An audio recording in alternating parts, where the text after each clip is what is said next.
मैंने पुनर्जन्म लेने के बाद सबसे पहला काम पागलों की तरह पढ़ाई छोड़कर अपनी बॉडी को ट्रेन करना शुरू किया। यहाँ तक कि टीचर्स की फेल करने की चेतावनी और मेरी गर्लफ्रेंड ल्यू रोयान के ब्रेकअप का भी मुझ पर कोई असर नहीं हुआ, क्योंकि मैं जानता था कि सिर्फ 1 महीने बाद पूरी दुनिया में अलग अलग डेविल फ्रूट्स उगने वाले हैं। उस समय जो भी डेविल फ्रूट हासिल करेगा उसे असाधारण शक्तियां मिलेंगी। पिछले जन्म में मुझे भी एक असाधारण शक्ति मिली थी, लेकिन मेरी फ्रूट एबिलिटी कमजोर थी और मेरी फिजिकल फिटनेस भी ज्यादा अच्छी नहीं थी, इसलिए मैं ज़ॉम्बी होर्ड में बुरी तरह मारा गया। अब जबकि मुझे दूसरा मौका मिला था तो जाहिर है कि मैं अपने फ्यूचर नॉलेज का पूरा फायदा उठाने वाला था और हर उस चीज को पकड़ने वाला था जिसे इस्तेमाल किया जा सके। मेरी जानकारी के मुताबिक पास ही एक डेविल फ्रूट मौजूद था, स्कूल के बगल वाली फलों की दुकान में। उस दुकान का नाम भी बड़ा अजीब था, गाइड यू टू ब्यूटीफुल। लेकिन मुझे यह नहीं पता था कि वह डेविल फ्रूट आखिर किस दिन प्रकट होगा, इसलिए मैं हर दिन उस दुकान पर कुछ फल खरीदने जाता और साथ ही यह भी देखा कि वह डेविल फ्रूट आया है या नहीं। लेकिन आज जब मैं हमेशा की तरह दुकान में घूम रहा था और पाइनएप्पल सेक्शन तक पहुंचा, तभी 2 हरी रंग की छोटी शाखाओं ने अचानक मेरा ध्यान खींच लिया। मैंने ऊपर रखे पाइनएप्पल हटाए और उन शाखाओं का असली शरीर मेरी आंखों के सामने आ गया। बिल्कुल सही, यह मेरी यादों वाली उसी डेविल फ्रूट जैसी थी। यही वन पीस दुनिया के 4 एम्परर्स में से काइडो का डेविल फ्रूट था। मैंने तेजी से बिल चुकाया और बाकी फलों से भरा एक बैग भी उठा लिया ताकि किसी को शक न हो। जैसे ही मैं दुकान से बाहर निकला, सामने एक मजबूत शरीर वाला मध्यम उम्र का आदमी दिखाई दिया, वही आदमी जो पिछले जन्म में अज़्योर ड्रैगन फ्रूट का मालिक बना था। मैंने मन ही मन राहत की सांस ली। अगर मैं थोड़ी देर और कर देता तो ये फ्रूट उसी के हाथ लग जाती। हॉस्टल लौटे ही मैंने एक पल की भी देरी नहीं की और अज़्योर ड्रैगन फ्रूट को उठाकर सीधे एक बड़ा काट लिया। उसका स्वाद ऐसा था जैसे किसी ने सूखे पानी के टैंक और गंदगी के गड्ढे को मिलाकर उसमें सड़ी हुई पोछे की कपड़े को घुमा दिया हो और फिर सीधे मुंह में ठूंस दिया हो। इतनी गंदी टेस्ट थी कि मैं लगभग वहीं उल्टी कर देता, लेकिन मैंने खुद को रोका और किसी तरह उस गूदे को निगल लिया। फिर मैंने दिल मजबूत करके उसका बचा हुआ छिलका, बीज और वह छोटी बैंगनी शाखा भी निगल ली। काफी देर बाद मैंने गहरी सांस ली। अब चमत्कार का बीज बोया जा चुका था, बाकी सिर्फ इंतजार करना था। इसके बाद मैंने मोबाइल निकाला और शॉर्ट वीडियोस तथा फोरम ब्राउजिंग शुरू कर दी। कई प्लेटफॉर्म देखने के बाद मैंने एक आईडी सर्च की और पहला वीडियो खोला। भाइयों, देख रहे हो, ये थंडर फ्रूट है। कमेंट सेक्शन में बोली लगाओ, जो ज्यादा कीमत देगा उसे मिलेगा। ये देखकर मेरा दिल तेज धड़कने लगा। हालांकि अज़्योर ड्रैगन फ्रूट मैं पहले ही खा चुका था और दूसरा डेविल फ्रूट नहीं खा सकता था, लेकिन जब अपोकलिप्स आएगा और सभी लोग इसकी असली कीमत जान जाएंगे तब करोड़ों रुपए देकर भी एक फ्रूट नहीं मिलेगी। ये सबसे महत्वपूर्ण ट्रेडिंग रिसोर्स थी और अगर ट्रेडिंग में इस्तेमाल न भी करूं तो मैं इसे अपने माता पिता या अपनी बहन को खिला सकता था। वैसे भी दूसरी फ्रूट खाने की संभावना पूरी तरह खत्म नहीं हुई थी, बस उसके लिए ताकत और किस्मत दोनों चाहिए थी। मैंने कमेंट सेक्शन में कुछ नहीं लिखा, बल्कि सीधे उस पीले बालों वाले लड़के वांग तियानची को प्राइवेट मैसेज भेजा। भाई, ये फ्रूट बहुत बढ़िया बनाई है, बिल्कुल असली जैसी लग रही है, मैं इसे खरीदना चाहता हूँ। कमेंट सेक्शन वाले लोग सिर्फ मजाक कर रहे हैं, जो कीमत चाहिए सीधे बताओ, अगर सही लगी तो तुरंत खरीद लूंगा। उसने जवाब दिया, भाई ये सचमुच डेविल फ्रूट है, इसकी कीमत 15 लाख है। मैंने कहा, अगर ये सच में डेविल फ्रूट है तो तुम खुद क्यों नहीं खा लेते? अगर बेचने का इरादा है तो सामान्य कीमत बताओ, नहीं तो मैं तुम्हें ब्लॉक कर दूंगा। वह बोला, ठीक है 1 लाख। मैंने कहा 1000 फाइनल प्राइस। तुम्हारे जैसे कलेक्टिबल मॉडल की यही असली कीमत है। वह थोड़ा निराश हुआ, सोचा था ज्यादा पैसे ठग लूंगा, लेकिन 1000 भी ठीक है, कुछ दिन मौज हो जाएगी। मैंने कहा, ठीक है, पैसे दूंगा और सामान ले लूंगा। फिर मैंने पूछा, तुम कोई दुकान वाले नहीं हो? अगर मैं पैसे दे दूं और तुम सामान न भेजो तो पता दो, मैं आमने सामने डील करूंगा। उसने हंसकर कहा, सामने ही सही, क्या कर लोगे? उसने पता भेज दिया। फ्रूट मिलने के बाद मैं पूरी रफ्तार से निकल पड़ा और 2.5 घंटे में उसके बताए हुए छोटे शहर के स्टेशन पहुंच गया। मैंने पूछा, तुम वही हो जो डेविल फ्रूट बेच रहे थे? पेमेंट QR कोड दो, पहले फ्रूट देखूंगा फिर पैसे दूंगा। वह बोला, पहले पैसे फिर सामान। क्या तुम्हें लगता है मैं भाग जाऊंगा? मैंने कहा, यह तुम्हारा इलाका है। उसने सोचा और माना कि बात सही है, इस इलाके में उसकी थोड़ी बहुत पहचान थी। अगर मैं पैसे न देता तो वह एक फोन करता और उसके दोस्त मिनटों में पहुंच जाते। जब उसने बैग मेरी तरफ बढ़ाया तो मेरे हाथ तक कांप रहे थे। मैंने फ्रूट निकाली और मेरा दिल जोर जोर से धड़कने लगा। कोई गलती नहीं थी, ये असली डेविल फ्रूट थी। मैंने बिना समय गंवाए तुरंत 1000 रुपए ट्रांसफर कर दिए, फ्रूट को संभाला और वापस निकल पड़ा। अगर इस बेकार जगह से ट्रेन चलती होती तो मैं उसी समय घर लौट जाता। वापसी के रास्ते में मैं मोबाइल पर शॉर्ट वीडियोस देख रहा था कि अचानक एक वीडियो ने मेरा ध्यान खींच लिया। हाल ही में कई लोग अचानक बेहोश हो रहे हैं और लोगों के शरीर पर अजीब अजीब धब्बे दिखाई देने लगे हैं। एक्सपर्ट्स का कहना था कि यह संभवतः किसी नए प्रकार का फ्लू हो सकता है और सभी से मास्क पहनने तथा सावधानी बरतने की अपील की जा रही थी। ये खबर देखते ही मेरा दिल जोर से धड़क उठा। बेहोशी, शरीर पर धब्बे, क्या यह वही संकेत नहीं थे जो पिछले जन्म में अपोकलिप्स शुरू होने से पहले दिखाई दिए थे? मैंने बिना एक पल गंवाए हॉस्टल की ओर दौड़ लगा दी। पहले से तैयार रखा हुआ अपना सामान उठाया और बाहर निकलने ही वाला था कि पीछे से अचानक एक दर्दनाक चीख सुनाई दी। कई छात्र अचानक जमीन पर गिर पड़े और उनके शरीर पर धब्बे उभरने लगे। इसके तुरंत बाद एक रहस्यमयी दबाव पूरे क्षेत्र में फैल गया, जिससे सभी लोग हिलने तक में असमर्थ हो गए। तभी जो लोग पूरी तरह बेहोश हो चुके थे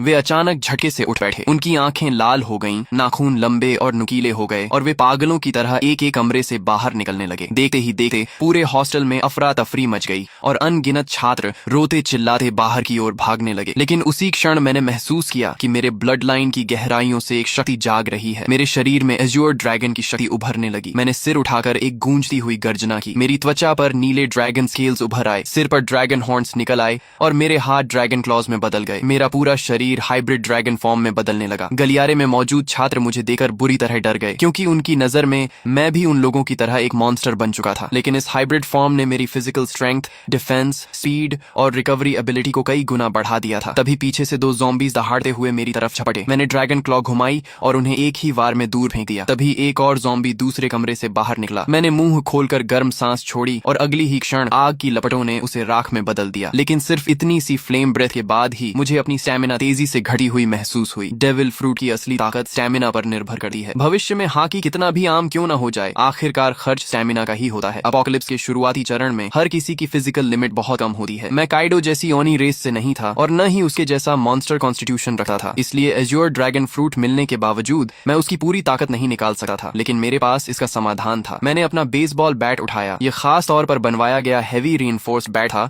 जो ज़ॉम्बी के सिर कुचलने के लिए बिल्कुल परफेक्ट था। मैंने बैट घुमाया और उस पर बिजली की लहरें दौड़ने लगी। एज्योर ड्रैगन फ्रूट हवा, आग और बिजली तीनों एलिमेंट्स को कंट्रोल कर सकता था। भले ही इसकी ताकत लोजिया फ्रूट्स जितनी न हो, लेकिन अटैक एनहांस करने के लिए यह काफी थी। मैं गलियारे में ज़ॉम्बीज का सफाया करता हुआ आगे बढ़ता गया और जल्दी ही बाकी छात्रों का ध्यान मेरी तरफ गया। लगातार ज़ॉम्बीज को खत्म करने की वजह से उन्हें भागने और सांस लेने का मौका मिल रहा था। बिजली से घिरा मेरा बेसबॉल बैट सचमुच थंडर बागवा जैसा लग रहा था। लगभग हर ज़ॉम्बी मेरे सामने एक ही वार में खत्म हो रहा था। लेकिन मैं इस कत्लेआम के रोमांच में नहीं डूबा। लड़ते हुए मैं तेजी से नीचे की ओर बढ़ता रहा। मेरा पहला लक्ष्य था किसी भी कीमत पर घर पहुंचना, ताकि इस जन्म में मेरे माता पिता और मेरी छोटी बहन को फिर कभी अपमान और अत्याचार न सहना पड़े। दूसरा लक्ष्य था जितनी जल्दी हो सके 100 ज़ॉम्बीज मारना, क्योंकि जो व्यक्ति अकेले 100 ज़ॉम्बीज खत्म करता उसके लिए डिवाइन स्पेस खुल जाती थी। वहां से मैं 3 कलर हाकी की ट्रेनिंग मेथड प्राप्त कर सकता था और अपनी ताकत तेजी से बढ़ा सकता था। एज्योर ड्रैगन उड़ सकता था, लेकिन मेरी मौजूदा स्टैमिना इतनी नहीं थी कि मैं उड़कर घर पहुंच सकूं। इसलिए मैं लोहे के बैट को घुमाते हुए एज्योर ड्रैगन वॉर गॉड की तरह आगे बढ़ता गया। मेरे पीछे बड़ी संख्या में छात्र जमा हो गए जो मेरे पीछे पीछे निकलना चाहते थे, लेकिन उन्हें नहीं पता था कि अपोकलिप्स में कहीं भी सेफ प्लेस नहीं होती। कई बार हॉस्टल का दरवाजा बंद करके अंदर छिपे रहना ज्यादा समय तक जिंदा रख सकता था। जब मैं हॉस्टल से बाहर निकला तो नीचे का दृश्य देखकर मेरी आंखें सिकुड़ गईं। यह स्कूल कभी एक मास ग्रेवयार्ड हुआ करता था। कैंपस में यह अफवाह मशहूर थी कि यहाँ यिन एनर्जी बहुत ज्यादा है और इसी वजह से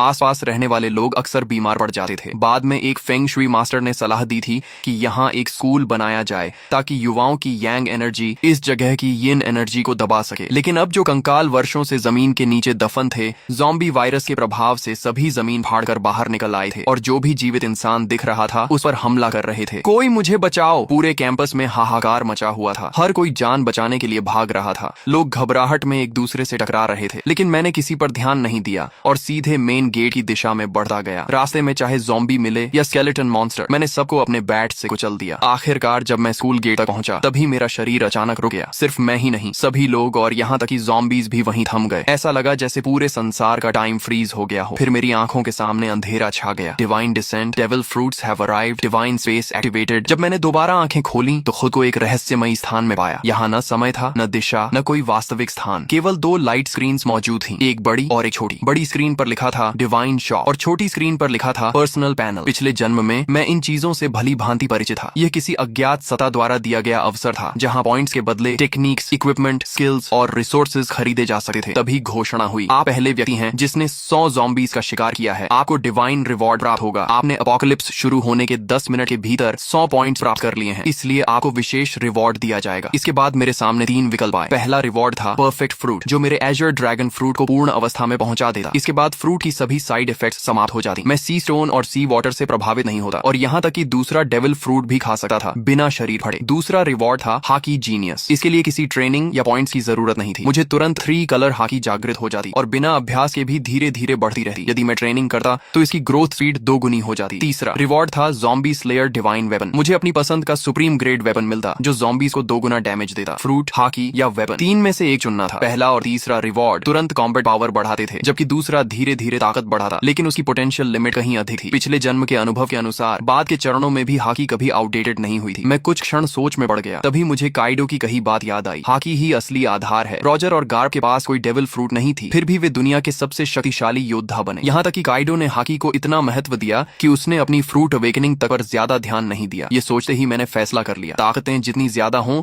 उतना अच्छा नहीं। असली बात यह है कि किसी एक ताकत को उसकी सीमा तक पहुंचाया जाए। एज्योर ड्रैगन फ्रूट कितनी शक्तिशाली बनेगी, ये पूरी तरह मेरी फिजिकल स्ट्रेंथ पर निर्भर था। अगले ही क्षण मैंने हाकी जीनियस चुन लिया। तुरंत 3 कलर हाकी मेरे भीतर जाग उठी। काली ऊर्जा की एक पतली परत मेरी मुठियों पर चढ़ गई। यह आर्मामेंट हाकी थी। इसके बाद मैंने कुछ पॉइंट्स खर्च करके 5 वाटर मीट खरीदे, जो तेजी से स्टेमिना रिकवर करने वाला फूड था और लड़ाई में लंबे समय तक टिकने में मदद करता था। पर्सनल पैनल सिर्फ स्टेटस स्क्रीन नहीं थी, बल्कि कम्युनिकेशन डिवाइस भी थी। अपोकलिप्स में जब मानव सभ्यता टूट गई थी, तब लोग इसी पैनल के कम्युनिकेशन फंक्शन से संपर्क बनाए रखते थे। इसमें अलग अलग चैनल्स भी बने हुए थे और बहुत से लोग पहले ही बातचीत शुरू कर चुके थे। तभी घोषणा हुई, स्पेस कनेक्शन समाप्त होने वाली है। भविष्य में केवल विचार करते ही डिवाइन स्पेस में प्रवेश किया जा सकेगा। मेरी आंखों के सामने फिर अंधेरा छा गया। जब मैंने दोबारा आंखें खोली तो मैं वापस अपने शरीर में था। चारों ओर अनगिनत ज़ॉम्बीज और घबराए हुए छात्र शिक्षक मौजूद थे। मैंने तुरंत एक वाटर मीट मुंह में ठूंस ली और तेजी से खाते हुए स्कूल गेट की ओर बढ़ने लगा। तभी मुझे अचानक खतरे का एहसास हुआ। मैंने तुरंत अपना शरीर एक ओर घुमा लिया। जिस जगह मैं खड़ा था वहां अगले ही पल जमीन फट गई और एक स्केलेटन आर्म बाहर निकल आई। बहुत से लोग सोच रहे थे कि शहर छोड़कर किसी सुनसान जगह चले जाएंगे और किसी तरह जीवित रहेंगे, लेकिन उन्हें नहीं पता था कि अब इस दुनिया में 1 इंच भी सुरक्षित जमीन नहीं बची थी। इसी दौरान रास्ते में चल रही कारों के रेडियो पर इमरजेंसी ब्रॉडकास्ट लगातार बज रहा था। यह राष्ट्रीय आपातकालीन सूचना है। सभी नागरिक शांत रहें, अपने घरों के अंदर रहें और दरवाजे खिड़कियां बंद रखें। हमारी सेना पूरी तरह सक्रिय हो चुकी है। रेडियो पर आगे घोषणा हुई, हमारी बायोलॉजिकल लैबोरेटरीज भी एंटीडोट विकसित करने में लगी हुई हैं। कृपया शांति बनाए रखें और घबराहट में कोई गलत कदम न उठाएं। लेकिन मैं जानता था कि सच्चाई इससे कहीं ज्यादा भयावह है। ज़ॉम्बी वायरस की पहली लहर हवा के जरिए फैलती थी और जिन लोगों की फिजिकल कॉन्स्टिट्यूशन कमजोर होती थी वे सबसे पहले संक्रमित होते थे। इसी वजह से हॉस्पिटल्स और ओल्ड एज होम्स संक्रमण के सबसे बड़े केंद्र बन गए थे। अपोकलिप्स शुरू होने के बाद वायरस का मुख्य संक्रमण तरीका ब्लड ट्रांसमिशन बन जाता था। ऐसी स्थिति में सेना के जवान, जिनकी फिजिकल फिटनेस सबसे अच्छी होती थी, उनके संक्रमित होने की संभावना बहुत कम रहती थी। इसलिए अपोकलिप्स की शुरुआत में मिलिट्री अभी भी कुछ हद तक प्रभावी रहती थी, लेकिन मैं जानता था कि यह ज्यादा समय तक नहीं चलेगा। अगर सेना तेजी से ज़ॉम्बीज को खत्म करना चाहती तो उसे गन्स और अन्य फायर आर्म्स का इस्तेमाल करना पड़ता, लेकिन ऐसा करने पर उन्हें पॉइंट्स नहीं मिलते। पॉइंट्स के बिना वे मजबूत नहीं बन सकते थे। दूसरी तरफ ज़ॉम्बीज लगातार विकसित होते जाते और आखिरकार ऐसे स्तर पर पहुंच जाते जहां सामान्य फायर आर्म्स भी उनके सामने बेअसर हो जाती। जैसे जैसे ज़ॉम्बीज मजबूत होते, सेना कमजोर पड़ती जाती और समाज का पतन तेजी से होने लगा। इसलिए इस अपोकलिप्स में असली उम्मीद सिर्फ एक ही थी, हर इंसान को योद्धा बनना होगा और खुद ज़ॉम्बीज से लड़ना होगा। यह एक ऐसी सर्वाइवल कंपटीशन थी जिसमें केवल योग्य और शक्तिशाली लोग ही आगे बढ़ सकते थे। मेरी कार तेज रफ्तार से सड़क पर दौड़ रही थी। रास्ते में अगर कोई ज़ॉम्बी सामने आ भी जाता तो मैं ब्रेक लगाने की बजाय उसे सीधा टक्कर मारकर आगे निकल जाता। तभी अचानक मेरा फोन बज उठा। कॉल उठाते ही दूसरी तरफ से मेरी छोटी बहन की घबराई हुई आवाज सुनाई दी, भैया आप कहाँ हो? बाहर बहुत सारे ज़ॉम्बीज हैं, बहुत डर लग रहा है। मैंने तुरंत पूछा, मैं ठीक हूँ, तुम कैसी हो? मम्मी पापा ठीक है ना? उसने राहत की सांस लेते हुए कहा, मम्मी ने आपकी बात मानकर पहले ही छुट्टी ले ली थी और मुझे स्कूल से घर ले आई थी। पापा अभी हॉस्पिटल में हैं। उन्होंने कहा है कि उन्होंने ऑफिस लॉक कर लिया है और फिलहाल सुरक्षित हैं। भैया आप तो सचमुच भविष्यवक्ता निकले। अगर आपने मम्मी को जबरदस्ती छुट्टी लेने के लिए न कहा होता तो शायद हम अभी बाहर ही मर चुके होते। पिछले 1 महीने से मेरी बहन औचिंग बहुत हैरान थी, क्योंकि मैं हर दिन बड़ी मात्रा में डेली नेसेसिटीज घर भेज रहा था। जब भी परिवार पूछता कि इतना सामान क्यों जमा कर रहा हूँ, मैं कोई जवाब नहीं देता था। उन्हें यह भी नहीं पता था कि मेरे पास इतना पैसा आया कहाँ से। असल में मेरे पास कोई पैसा नहीं था। सिर्फ 1 महीने में इतना कमाना भी असंभव था। लेकिन जब अपोकलिप्स आने ही वाला था तो मुझे कर्ज लेने से डरने की क्या जरूरत थी। मैंने लगभग हर ऑनलाइन प्लेटफॉर्म से लोन ले लिया था। अगर माता पिता को समझाने की समस्या न होती तो शायद मैं घर तक गिरवी रख देता। हालांकि डिवाइन स्पेस के मौजूद होने के कारण बहुत ज्यादा रिसोर्सेज जमा करने की जरूरत भी नहीं थी। यह सामान सिर्फ इमरजेंसी के लिए था। हम बात ही कर रहे थे कि सामने एक लग्जरी कार अचानक रास्ते में कूद पड़े ज़ॉम्बी से बचने की कोशिश में पलट गई। उसी पल एक भयानक चेन कलिजन शुरू हो गई। पीछे आ रही कई गाड़ियां एक दूसरे से टकरा गईं और कुछ ही सेकंड में सड़क पर तबाही मच गई। कई लोग वहीं मारे गए, लेकिन मैं पहले से जानता था कि ऐसा होगा। अब रुकना संभव नहीं था। मैंने तुरंत अपना बैकपैक और बेसबॉल बैट पकड़ा, एज्योर ड्रैगन फॉर्म में बदल गया और कार की छत तोड़कर सीधे आसमान में उड़ गया। बादलों और धुंध ने मेरे विशाल ड्रैगन बॉडी को ऊपर उठाया और मैं तेजी से आसमान की ओर बढ़ गया। यह चमत्कारी दृश्य देखकर सड़क पर मौजूद सभी लोग स्तब्ध रह गए। पहले से भयानक कार एक्सीडेंट अब और भी ज्यादा अराजक हो गया, लेकिन मुझे नीचे हो रहे हंगामे से कोई मतलब नहीं था। मैं सीधे बादलों के बीच घुस गया और अपने घर की दिशा में उड़ने लगा। बीच बीच में मैं बैकपैक से वाटर मीट निकाल कर खाता ताकि स्टेमिना रिकवर होती रहे। मेरी मौजूदा ताकत इतनी नहीं थी कि मैं लगातार लंबे समय तक उड़ सकूं। आखिरकार जब सारी वाटर मीट खत्म हो गई तो मुझे जमीन पर उतरना पड़ा और मैं वापस ह्यूमन फॉर्म में बदल गया। मैंने आसपास नजर दौड़ाई। फिलहाल वहां कोई ज़ॉम्बी दिखाई नहीं दे रहा था। मैंने तुरंत डिवाइन स्पेस में प्रवेश किया और फिर से 5 वाटर मीट एक्सचेंज कर ली और उन्हें बैकपैक में भर लिया। इस समय मेरे बैकपैक में सिर्फ 5 वाटर मीट और एक थंडर फ्रूट थी। एक वाटर मीट खाने के बाद मैंने दोबारा उड़ान नहीं भरी, क्योंकि वाटर मीट स्टेमिना तो रिकवर कर सकती थी, लेकिन अगर लगातार उसी पर निर्भर रहा जाए तो स्टेमिना कंजम्पशन और तेज हो जाती थी। साथ ही मेंटल फटीग को यह बिल्कुल रिकवर नहीं कर सकती थी। मैंने मैप खोला और अपनी स्थिति देखी। मुझे किसी हाईवे तक पहुंचना था और वहां से एक व्हीकल हासिल करनी थी। दिशा तय करने के बाद मैं फिर से एज्योर ड्रैगन में बदल गया। इस बार मैं सिर्फ 10 मिनट तक उड़ा और जल्द ही नीचे एक हाईवे दिखाई देने लगी, जहां अनगिनत व्हीकल तेज रफ्तार से दौड़ रही थी। मेरा लक्ष्य था कोई मजबूत ऑफ रोड एसयूवी ढूंढना। नीचे सड़क पर मौजूद कई लोगों ने आसमान में उड़ते एज्योर ड्रैगन को देख लिया था। तुरंत लोगों ने अपने फोन्स निकालकर वीडियो बनाना शुरू कर दिया और उसे डिवाइन स्पेस के कम्युनिकेशन चैनल पर अपलोड कर दिया। दोस्तों, मैंने ड्रैगन देखा है, बहुत बड़ा एज्योर ड्रैगन, कम से कम 10 मीटर लंबा होगा, किसी ने लिखा। दूसरे ने जवाब दिया, ये जरूर काइडो का एज्योर ड्रैगन फ्रूट होगा। पता नहीं किस लकी आदमी को इतनी ताकतवर मिथिकल बीस्ट फ्रूट मिल गई। तभी किसी और ने लिखा, मुझे भी कभी थंडर फ्रूट मिली थी, लेकिन मैंने उसे नकली समझकर बेच दिया। ये मैसेज लिखने वाला वही पीले बालों वाला हुआंग तियंची था। उसे अब पछतावे से खुद को मार लेने का मन कर रहा था। आखिर उसने असली थंडर फ्रूट सिर्फ 1000 रुपए में बेच दी थी। जीजू से यूजो जाने वाले हाईवे के ऊपर उड़ते हुए मैं आखिरकार एक बेहद मजबूत दिखने वाली ऑफ रोड एसयूवी पर नजर टिकाने ही वाला था। मैं नीचे उतरकर राइड लेने की तैयारी कर रहा था कि तभी मेरी नजर सड़क किनारे खड़े एक विशाल पेड़ पर पड़ी। वहां किसी चीज की हल्की लेकिन रहस्यमयी चमक टिमटिमा रही थी। मैंने पहले ही अनुमान लगाया था कि दुनिया में प्रकट होने वाले अधिकांश डेविल फ्रूट्स जोन टाइप के होंगे। हालांकि मिथिकल बीस्ट फ्रूट्स भी उतने दुर्लभ नहीं थे जितना लोग सोचते थे। आखिर दुनिया की हर संस्कृति और हर सभ्यता में अनगिनत मिथिकल क्रीचर्स, डिवाइन बीस्ट्स और डीमोनिक मॉन्स्टर्स मौजूद थे। उन सभी के आधार पर नई मिथिकल बीस्ट फ्रूट्स जन्म लेने वाली थी। लेकिन भले ही मिथिकल फ्रूट्स की संख्या बढ़ जाए, फिर भी वे सबसे शक्तिशाली फ्रूट्स में गिनी जाती थी। मैंने अपने ड्रैगन क्लॉ से उस चमकती हुई फ्रूट को तोड़ा और उसे पीछे लटके बड़े बैकपैक में रख लिया। जब मेरे पॉइंट्स 1000 तक पहुंच जाएंगे, तब डिवाइन स्पेस में एक नया फंक्शन अनलॉक होगा, डेविल फ्रूट आइडेंटिफिकेशन। उसकी मदद से मैं किसी भी फ्रूट की एबिलिटी पहले से जान सकता था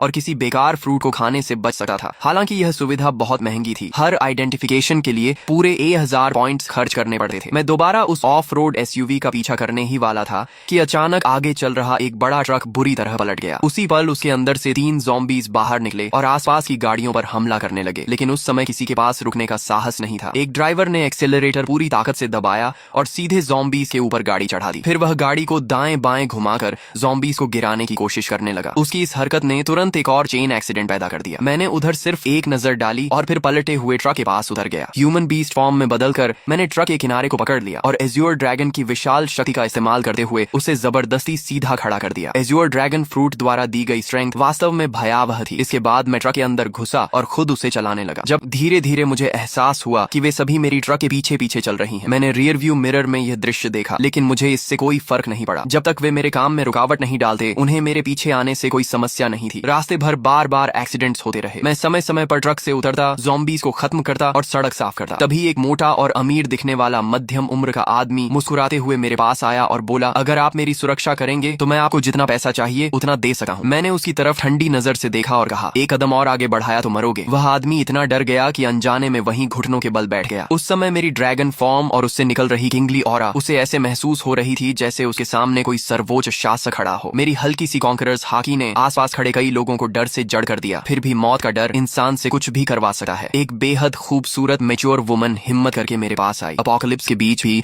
उसने खुद को बेहद आकर्षक तरीके से सजाया हुआ था। उसने मुस्कुराते हुए कहा, हैंडसम, क्या आप मुझे अपने साथ ले जा सकते हैं? आप मेरे साथ जो चाहें कर सकते हैं। मैंने बिना भाव बदले सिर्फ एक शब्द कहा, दफा हो जाओ। मैं अभी अपनी ड्रैगन एबिलिटी हटाकर ट्रक में चढ़ने ही वाला था कि तभी एक लंबा चौड़ा ताकतवर आदमी तेजी से मेरी तरफ आया। उसने देखा कि मैं रुकने वाला नहीं हूँ तो जल्दी जल्दी बोला, सर, मैंने भी बहुत सारी अपोकलिप्स नॉवेल्स पढ़ी हैं। आप इतने शक्तिशाली हैं, लेकिन क्या आपको बेस बिल्ड करने के लिए लोगों की जरूरत नहीं पड़ेगी? मेरा नाम लिन कुई है। मेरे पास कोई खास टैलेंट नहीं है, लेकिन ताकत बहुत है। मैं एक कॉम्बैट कोच हूँ और निश्चित रूप से आपके काम आ सकता हूँ। मैं रुक गया और उसकी तरफ देखने लगा। थोड़ी पर हाथ रखकर कुछ देर सोचता रहा। उसकी बात गलत नहीं थी। सिविलाइजेशन और सोशल ऑर्डर जल्द ही पूरी तरह खत्म होने वाले थे। अगर मुझे अपोकलिप्स में लंबे समय तक जीवित रहना था तो मुझे अपना खुद का सेफ बेस बनाना पड़ेगा। ज़ॉम्बीज की ग्रोथ स्पीड बहुत तेज थी। अकेले मेरे लिए हर समय अपने परिवार की रक्षा करना मुश्किल था। जब लिन कुई ने देखा कि मैं सोच रहा हूँ तो उसके चेहरे पर खुशी छा गई। उसने बिना देर किए अपना सामान, अपनी कार और बाकी सब कुछ वहीं छोड़ दिया। उसे डर था कि अगर उसने एक पल भी देरी की तो मैं उसे छोड़कर चला जाऊंगा। वह इतना सावधान था कि फ्रंट सीट पर बैठने की हिम्मत भी नहीं कर सका। अपनी फिजिकल फिटनेस का इस्तेमाल करते हुए सीधे ट्रक के पीछे वाले कार्गो एरिया में चढ़ गया। लिन कुई की सफलता देखकर बाकी लोगों को भी उम्मीद नजर आने लगी। उन्हें लगा कि मैं पूरी तरह निर्दयी नहीं हूँ। तभी वह अमीर मध्यम उम्र का आदमी फिर कुछ कहने ही वाला था कि मैंने उसे बीच में रोक दिया। अगर मैं लोगों को भर्ती भी करूंगा तो किसी को सिर्फ उसके शब्दों पर नहीं चुनूंगा। शुरुआती चरण में एक आदमी ही काफी है और उसकी लॉयल्टी भी अभी साबित नहीं हुई है, उसे समय के साथ परखा जाएगा। तभी वह खूबसूरत महिला फिर आगे आई और दृढ़ आवाज में बोली, कृपया मुझे एक मौका दीजिए, मेरी क्षमता और मेरी जान दोनों आपके लक्ष्य पूरे करने के लिए समर्पित रहेंगी। उसकी आंखों में झलकता दृढ़ निश्चय देकर मुझे एहसास हुआ कि यह महिला साधारण नहीं है, शायद इसमें वाकई कुछ खास था। मैंने कुछ सेकंड तक उसे ध्यान से देखा और फिर कहा, गाड़ी में चढ़ जाओ। महिला खुशी से झूम उठी, लेकिन मेरी अनुमति के बिना वह भी फ्रंट सीट पर नहीं बैठी। उसने अपनी पूरी ताकत लगाकर ट्रक के पीछे वाले कार्गो एरिया में चढ़ना शुरू कर दिया। मैं यह सब देखकर मन ही मन सिर हिलाने लगा। शायद यह महिला सिर्फ एक सुंदर चेहरा नहीं थी, पीछे खड़े कई लोग भी इन दोनों की तरह मेरे साथ जाना चाहते थे। लेकिन जैसे ही मैंने हल्की सी कॉन्करर्स हाकी छोड़ी, सभी डर के मारे जमीन पर गिर पड़े। उनमें से किसी ने कांपती आवाज में कहा, हे भगवान, इस बॉस ने तो कॉन्करर्स हाकी भी जगा ली है। कुछ अनुभवी वन पीस फैंस तुरंत इस किंगली ऑरा को पहचान गए। मैं वापस ड्राइवर सीट पर बैठा और ट्रक को आगे बढ़ा दिया। करीब 2.5 घंटे की यात्रा के बाद आखिरकार मुझे सड़क किनारे एक सर्विस एरिया दिखाई दिया, लेकिन वह जगह पूरी तरह ज़ॉम्बीज़ के कब्जे में थी। रास्ते से गुजरने वाले लोग वहां फ्यूल और फूड लेने जाना चाहते थे, लेकिन वहां मौजूद ज़ॉम्बीज़ की भारी संख्या देखकर हिम्मत नहीं कर पा रहे थे। मगर मुझे इसकी चिंता नहीं थी। जैसे ही ट्रक वहां रुका, ज़ॉम्बीज़ का एक बड़ा झुंड हमारी तरफ दौड़ पड़ा। वे ड्राइवर कैबिन में तो नहीं घुस सकते थे, इसलिए ट्रक के पीछे चढ़कर लिन कुई और उस महिला पर हमला करने की कोशिश करने लगे। दोनों डरकर कार्गो एरिया के अंदर दुबक गए और सिर तक बाहर निकालने की हिम्मत नहीं कर पाए। मैं ट्रक से उतरा, ह्यूमन बीस्ट फॉर्म में बदला और बेसबॉल बैट घुमाते हुए कुछ ही सेकंड में ट्रक पर चढ़ रहे कई ज़ॉम्बीज़ के सिर कुचल दिए। तभी मुझे एहसास हुआ कि पीछे पीछे आ रहा पूरा व्हीकल कॉन्वॉय भी इस सर्विस एरिया तक पहुंच चुका था। वे लोग चाहते थे कि मैं ज़ॉम्बीज़ को खत्म कर दूं ताकि वे आराम से फ्यूल और सप्लाईज ले सकें। लेकिन जैसे ही उनकी गाड़ियां वहां पहुंची, अगले ही पल ज़ॉम्बीज़ का विशाल झुंड उन गाड़ियों की ओर टूट पड़ा और मजबूर होकर वह पूरा व्हीकल कॉन्वॉय सर्विस एरिया छोड़कर आगे निकल गया। उधर मैं एक एक वार में ज़ॉम्बीज़ को खत्म करता गया और कुछ ही देर में पूरे सर्विस एरिया को साफ कर दिया। सिर्फ एक ज़ॉम्बी मैंने लिनकुई के लिए छोड़ी ताकि वह प्रैक्टिस कर सके। आखिर वह एक कॉम्बैट कोच था, इसलिए उसकी स्ट्रेंथ, स्पीड और कॉम्बैट रिफ्लेक्सेस वाकई अच्छे थे। जब तक मैं फ्यूल भरकर लौटा, तब तक उसने भी उस ज़ॉम्बी को सफलतापूर्वक मार गिराया था। सप्लाईज इकट्ठा करने के बाद मैंने आखिरकार उस छिपाव पहने खूबसूरत महिला का नाम पूछा। हालांकि वह दिखने में पतली दुबली थी और पहली नजर में ज्यादा उपयोगी नहीं लगी थी, लेकिन जब से वह मेरी ट्रक पर चढ़ी थी, उसने खुद को काफी अच्छा साबित किया था। ज़ॉम्बीज़ के ट्रक पर चढ़ने के दौरान भी उसने चीख पुकार नहीं मचाई थी। इससे मेरे मन में उसके लिए सम्मान थोड़ा और बढ़ गया। जैसे ही मैंने उसका नाम पूछा, उसने तुरंत जवाब दिया, मेरा नाम लियू मेंग कियन है। मैंने कहा, अब से फ्रंट सीट पर बैठो, ट्रक के कार्गो एरिया में चढ़ने की जरूरत नहीं है। ये सुनते ही उसने सिर झुकाकर कहा, जी मास्टर। उसके मुंह से निकला यह संबोधन मुझे फिर से चौंका गया। उसने मेरा नाम तक नहीं पूछा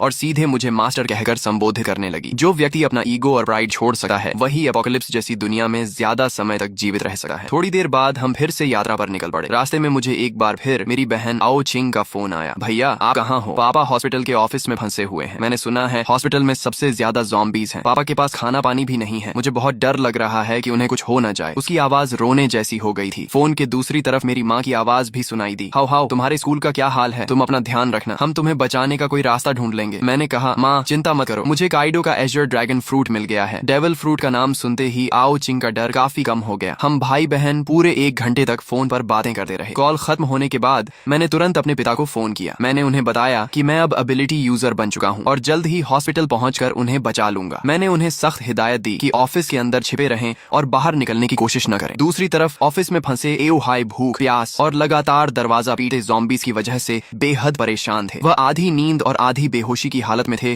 कि तभी मेरा फोन आया। मेरा नाम देखते ही उनमें जान आ गई। जब मैंने उन्हें वीडियो कॉल की और उन्होंने मुझे ड्रैगन ह्यूमन फॉर्म में ज़ॉम्बीज़ का सफाया करते देखा, तब जाकर उनके दिल को सुकून मिला। उन्होंने मुझे अपने ऑफिस का रास्ता बताया। मैं तेजी से हॉस्पिटल के एक कोने में बने ऑफिस तक पहुंच गया। वहां 12 ज़ॉम्बीज़ लगातार दरवाजा तोड़ने की कोशिश कर रहे थे। दरवाजे में कई बड़े छेद भी हो चुके थे। अगर अंदर से टेबल्स और चेयर्स लगाकर उसे ब्लॉक न किया गया होता तो ज़ॉम्बीज़ कब के अंदर घुसकर पापा को टुकड़े टुकड़े कर चुके होते। मैंने बेसबॉल बैट घुमाई और कुछ ही सेकंड में उन सभी ज़ॉम्बीज़ के सिर तोड़ डाले। फिर एक जोरदार किक मारकर ऑफिस का दरवाजा खोल दिया। अंदर मौजूद पापा की हालत जरूर खराब थी, लेकिन वे पूरी तरह सुरक्षित थे। मेरे लिए यही सबसे बड़ी खुशखबरी थी। एओ हाई वाटर मीट खाते हुए बोले, तो ये वही डेविल फ्रूट एबिलिटी है जिसके बारे में तुम और आओ चिंग बात कर रहे थे। ऑफिस में फंसे रहने के दौरान उन्होंने डिवाइन स्पेस के कम्युनिकेशन चैनल्स में बहुत सारे वीडियोस और डिस्कशंस देख लिए थे, इसलिए उन्हें वन पीस और डेविल फ्रूट्स के बारे में कुछ जानकारी हो गई थी। मैं हंस पड़ा और एक और अंदर घुसे ज़ॉम्बी का सिर बैट से कुचलते हुए बोला, कैसा लगा आपका बेटा? कूल है ना? आओ हाई मुस्कुराकर बोले, बहुत कूल है बदमाश। अपोकलिप्स शुरू होने के बाद उन्होंने अपनी आंखों से अनगिनत लोगों को ज़ॉम्बीज़ के हाथों मरते देखा था। ऐसे में उनका पूरा परिवार अभी तक सुरक्षित था। यही उनके लिए सबसे बड़ी खुशी थी। हॉस्पिटल से बाहर निकलते समय मैंने देखा कि कई कई बिल्डिंग्स के दरवाजों और खिड़कियों के पीछे लोग छिपे हुए बाहर झांक रहे थे। जब उन्होंने एओ हाई को एक ड्रैगन मैन के साथ जाते देखा और यह भी देखा कि वह ड्रैगन मैन कितनी आसानी से ज़ॉम्बीज़ को मार रहा है, तो कई लोग मदद के लिए चिल्लाने लगे, ओल्ड हाई, हमें भी बचा लो। आओ हाई के चेहरे पर दया की झलक दिखाई दी। उन्होंने कहा, हाओ, इन्हें भी बचा लो, ये सब मेरे कॉलीग्स हैं, बहुत बेचारे हैं। मैंने ठंडे स्वर में जवाब दिया, बचाकर क्या करूंगा? क्या मैं इन्हें एक एक करके इनके घर भी छोड़ूंगा? और अगर घर पहुंच भी गए तो क्या वे निश्चित रूप से जिंदा रह पाएंगे? मैंने उनकी पुकारों को अनसुना किया और पापा को लेकर आगे बढ़ गया। रास्ते में हम उस कमरे के पास पहुंचे जहां लिन कुई और लियू मेंकियन छिपे हुए थे। मैंने दरवाजे पर हमला कर रहे ज़ॉम्बीज़ को खत्म किया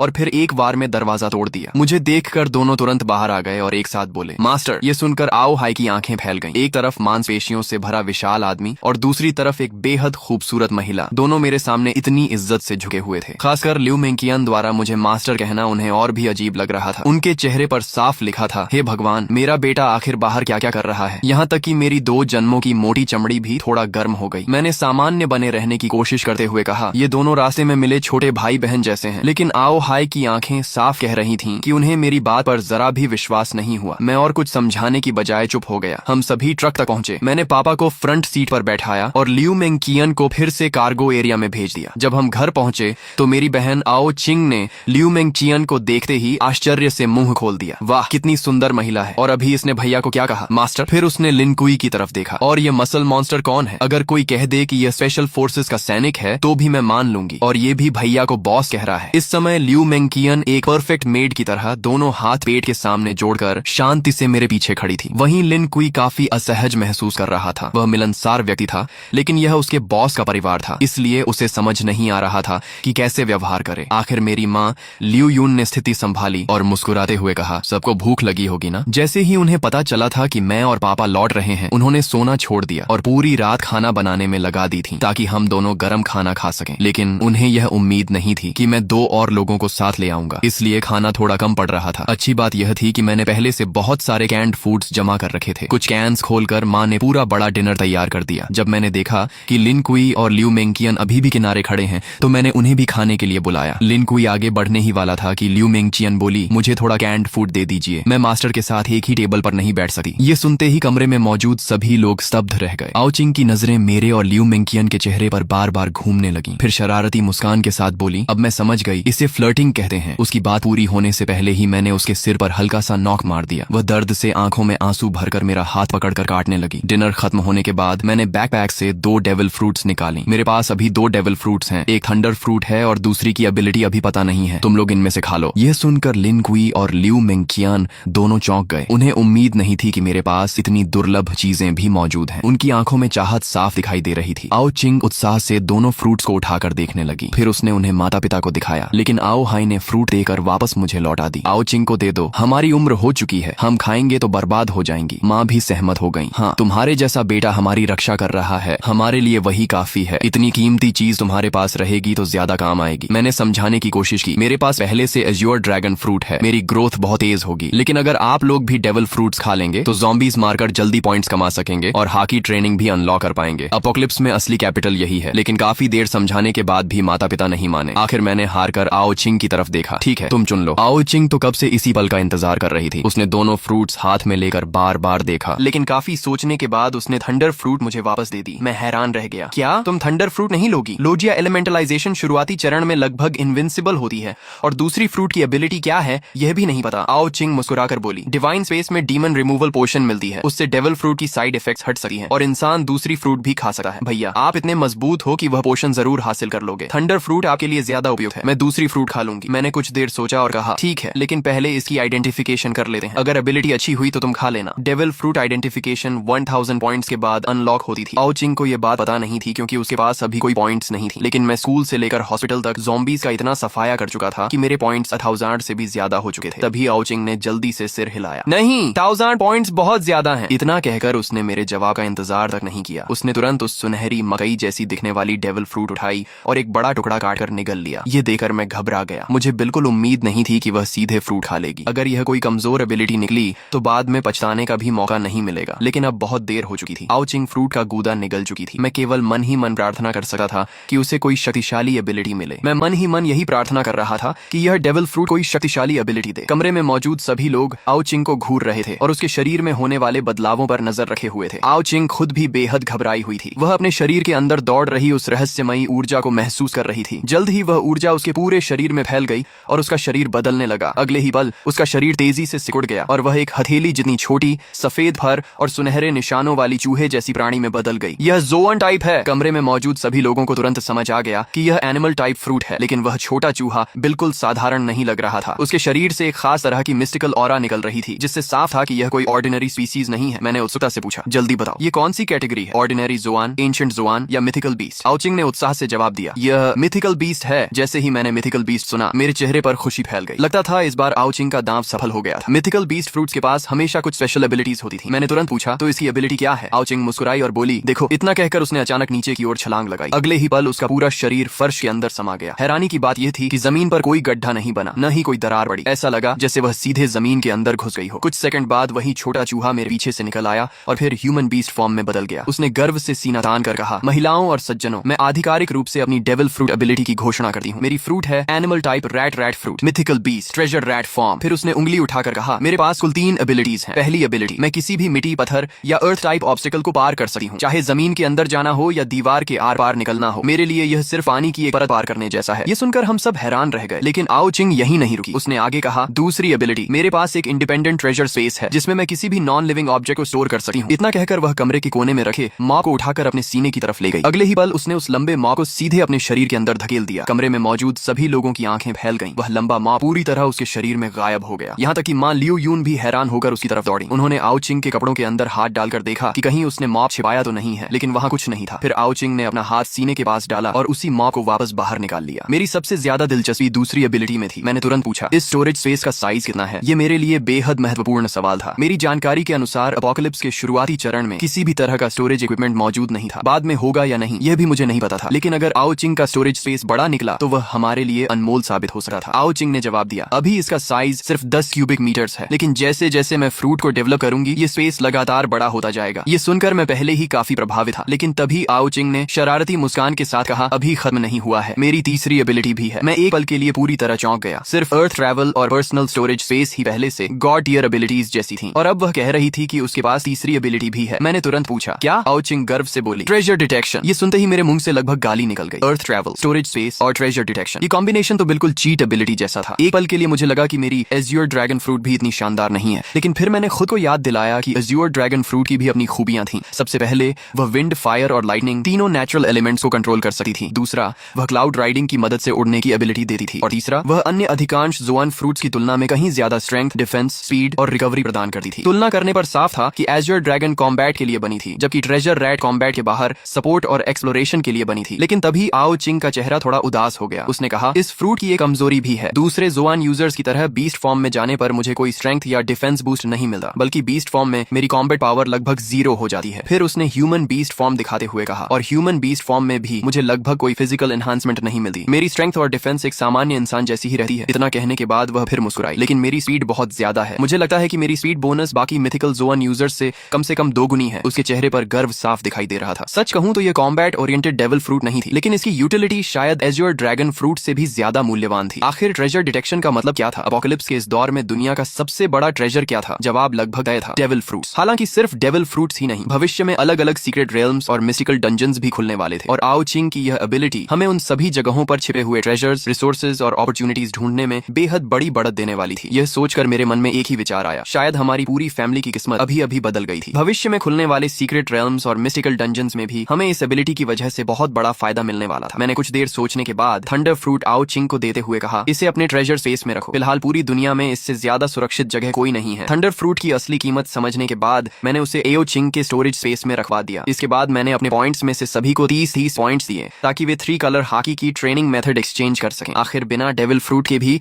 अगर कोई हॉकी को उसकी सीमा तक विकसित कर ले तो वह एक शक्तिशाली योद्धा बन सकता था। वहीं दूसरी तरफ डेविल फ्रूट होने के बावजूद अगर किसी की हॉकी कमजोर हो तो वह अपोकलिप्स में धीरे धीरे पीछे छूट जाता। इसके बाद मैंने डिवाइन स्पेस से सभी के लिए एक साधारण मिलिट्री नाइफ एक्सचेंज की। सारी तैयारी पूरी होने के बाद मैं सभी को लेकर घर से बाहर निकल गया। बिल्डिंग के नीचे अनगिनत ज़ॉम्बीज इधर उधर भटक रहे थे। मैं ड्रैगन ह्यूमन फॉर्म में बदला और एक ज़ॉम्बी को बैट से मारकर जमीन पर गिरा दिया ताकि वह हिल न सके। फिर मैंने अपने पिता से कहा, पापा इस नाइफ से इसे खत्म कीजिए। आओ हाय कुछ क्षण झिनके। आखिर वह ज़ॉम्बी बनने से पहले एक इंसान ही था। उनके लिए किसी इंसान जैसे दिखने वाले प्राणी को मारना आसान नहीं था। तभी आओ चिंग आगे बढ़ी और बोली, भैया पापा को मैं डेमोन्स्ट्रेशन देती हूँ। उसने तुरंत अपनी लॉन्ग नाइफ निकाली और एक ही वार में ज़ॉम्बी का सिर अलग कर दिया। हवा में सड़ी हुई बदबू फैल गई। आओ हाय ने नाक सिकोड़ ली, लेकिन एक डॉक्टर होने की वजह से वह ज्यादा नहीं घबराए। मैंने फिर एक और ज़ॉम्बी को पकड़कर जमीन पर गिरा दिया। इस बार लियू मेंकियान खुद आगे आई और उसने ज़ॉम्बी को खत्म कर दिया। दोनों लड़कियों को देखकर आखिर आओ हाय ने भी हिम्मत जुटाई और अपनी पहली ज़ॉम्बी को खुद मार गिराया। उसके बाद मान लियू युन ने भी एक ज़ॉम्बी को खत्म किया। जहां तक लिन कुई की बात थी, वह पहले से ही अकेले एक ज़ॉम्बी से लड़ सकता था। कॉम्बैट कोच होने की वजह से उसकी कॉम्बैट एबिलिटी मेरे परिवार के बाकी लोगों से कहीं बेहतर थी। अब उन सभी के पास हाकी ट्रेनिंग मेथड थी। आर्मामेंट हाकी की असली ट्रेनिंग एक्सट्रीम फिजिकल कंडीशनिंग और लगातार कॉम्बैट के जरिए होती थी। मैंने सबकी तरफ देखते हुए कहा, पापा आप लोग फिलहाल घर के आसपास ट्रेनिंग कीजिए, मैं दूर जाकर ज़ॉम्बीज साफ करूंगा। अपोकलिप्स में ताकतवर बनने का सबसे बड़ा तरीका था लगातार लड़ाई के जरिए शरीर को मजबूत करना। ज़ॉम्बीज से लड़ने पर सिर्फ फिजिकल ग्रोथ ही नहीं होती थी, बल्कि पॉइंट्स भी मिलते थे और पॉइंट्स अब इस दुनिया की नई करेंसी थे। उनसे डिवाइन स्पेस में सामान खरीदा जा सकता था और दूसरे सर्वाइवर्स के साथ ट्रेडिंग भी की जा सकती थी। पुरानी मनी सिस्टम अब पूरी तरह बेकार हो चुकी थी। जैसे ही मैंने जाने की तैयारी की, आओ चिंग दौड़ कर आई और मेरे हाथ से लिपट गई। भैया मैं भी आपके साथ चलूंगी। मैंने सिर हिलाकर कहा, नहीं, मैं आसपास के ज़ॉम्बीज साफ कर दूंगा। तुम लोग थक जाओ तो घर वापस आ सकते हो, लेकिन मेरे साथ दूर जाना बहुत खतरनाक है और वैसे भी तुम्हारी डेविल फ्रूट कॉम्बैट में ज्यादा मजबूत नहीं है। आओ चिंग ने तुरंत जवाब दिया, लेकिन मुझे साउथ वेस्ट डायरेक्शन में ट्रेजर महसूस हो रहा है। मैं आपको ट्रेजर हंट में मदद कर सकती हूँ। उसकी बात सुनते ही मैं ठिठक गया। ट्रेजर? इस समय दुनिया में सबसे मूल्यवान ट्रेजर क्या हो सकता था? लगभग निश्चित रूप से डेविल फ्रूट। मैं कुछ सेकंड सोचता रहा और फिर बोला, ठीक है, लेकिन मेरे पास से एक कदम भी दूर मत जाना। इसके बाद मैंने लिन कुई को कुछ निर्देश दिए और आओ चिंग को साथ लेकर साउथ वेस्ट डायरेक्शन में चल पड़ा। हम दोनों ह्यूमन बीस्ट फॉर्म में थे। ट्रेजर रैट फॉर्म की स्पीड देखकर मैं सचमुच हैरान रह गया। उसकी स्पीड इतनी ज्यादा थी कि ज़ॉम्बीज उसके कपड़ों तक को छू नहीं पा रहे थे। ऊपर से उसकी अर्थ ट्रैवल एबिलिटी तो और भी ज्यादा अजीब थी। हालांकि उसकी अटैक पावर ज्यादा नहीं थी, लेकिन वह हिट एंड रन स्ट्रेटेजी से ज़ॉम्बीज को आराम से खत्म कर सकती थी। जब मैंने एक ज़ॉम्बी का सिर बैट से कुचल दिया, तभी आओ चिंग ने भी अपनी नाइफ से एक ज़ॉम्बी का सिर अलग कर दिया। लेकिन लगातार एबिलिटी इस्तेमाल करने की वजह से वह तेजी से थकने लगी थी। फिर भी वह हाँफते हुए मेरी तरफ गर्व से देखने लगी, जैसे कह रही हो, जल्दी मेरी तारीफ करो। उसकी उम्मीद भरी आंखें देकर मैं मुस्कुरा पड़ा और कहा, मेरी छोटी बहन तो बहुत कमाल की है। मेरी तारीफ सुनते ही उसकी आंखें खुशी से आधी बंद हो गईं। उसके चेहरे पर दो प्यारे डिंपल्स उभर आए। लेकिन कॉम्बैट के बीच इतना रिलैक्स होना खतरनाक था। अचानक पीछे से एक ज़ॉम्बी उस पर झपटा। आओ चिंग तुरंत जमीन के अंदर घुसकर बचना चाहती थी, लेकिन उसकी स्टैमिना बहुत ज्यादा खर्च हो चुकी थी। वह अपनी एबिलिटी एक्टिवेट ही नहीं कर पाई। ज़ॉम्बी तेजी से उसके करीब पहुंच रहा था। ठीक आखिरी क्षण में मैंने बैट घुमाकर ज़ॉम्बी को दूर उड़ा दिया। आओ चिंग जोर जोर से सांस लेने लगी। आखिर उसने मेरी तरह पिछले एक महीने तक पागलों की तरह ट्रेनिंग नहीं की थी, न ही उसके पास हाकी जीनियस जैसी टैलेंट थी। मेरी दी हुई पॉइंट्स की मदद से उसने सिर्फ हाकी ट्रेनिंग मेथड हासिल की थी, लेकिन अभी तक हाकी जागृत नहीं हुई थी। ट्रेजर रैट फॉर्म भी फिजिकल स्ट्रेंथ में कोई खास बूस्ट नहीं देती थी, इसलिए वह अब तक लड़ पा रही थी। यही उसकी मेहनत और सामान्य फिटनेस का नतीजा था। कुछ देर बाद आओ चिंग ने अचानक साउथ वेस्ट की ओर इशारा किया। उधर ट्रेजर उसी दिशा में है, मैं आपको रास्ता दिखाती हूँ। इतना कहकर उसने अपनी लॉन्ग नाइफ ट्रेजर स्पेस में रखी और बीस्ट फॉर्म में बदलकर मेरे कंधे पर कूद गई। हथेली जितनी छोटी सफेद चूहियां मेरे ड्रैगन स्केल्स वाले गाल से अपना सिर रगड़ने लगी। मैंने तुरंत एज़्योर ड्रैगन ट्रांसफॉर्मेशन एक्टिवेट कर दी। अगले ही पल एक गगन भेदी ड्रैगन रोर पूरे शहर में गूंज उठा। वह गर्जना इतनी शक्तिशाली थी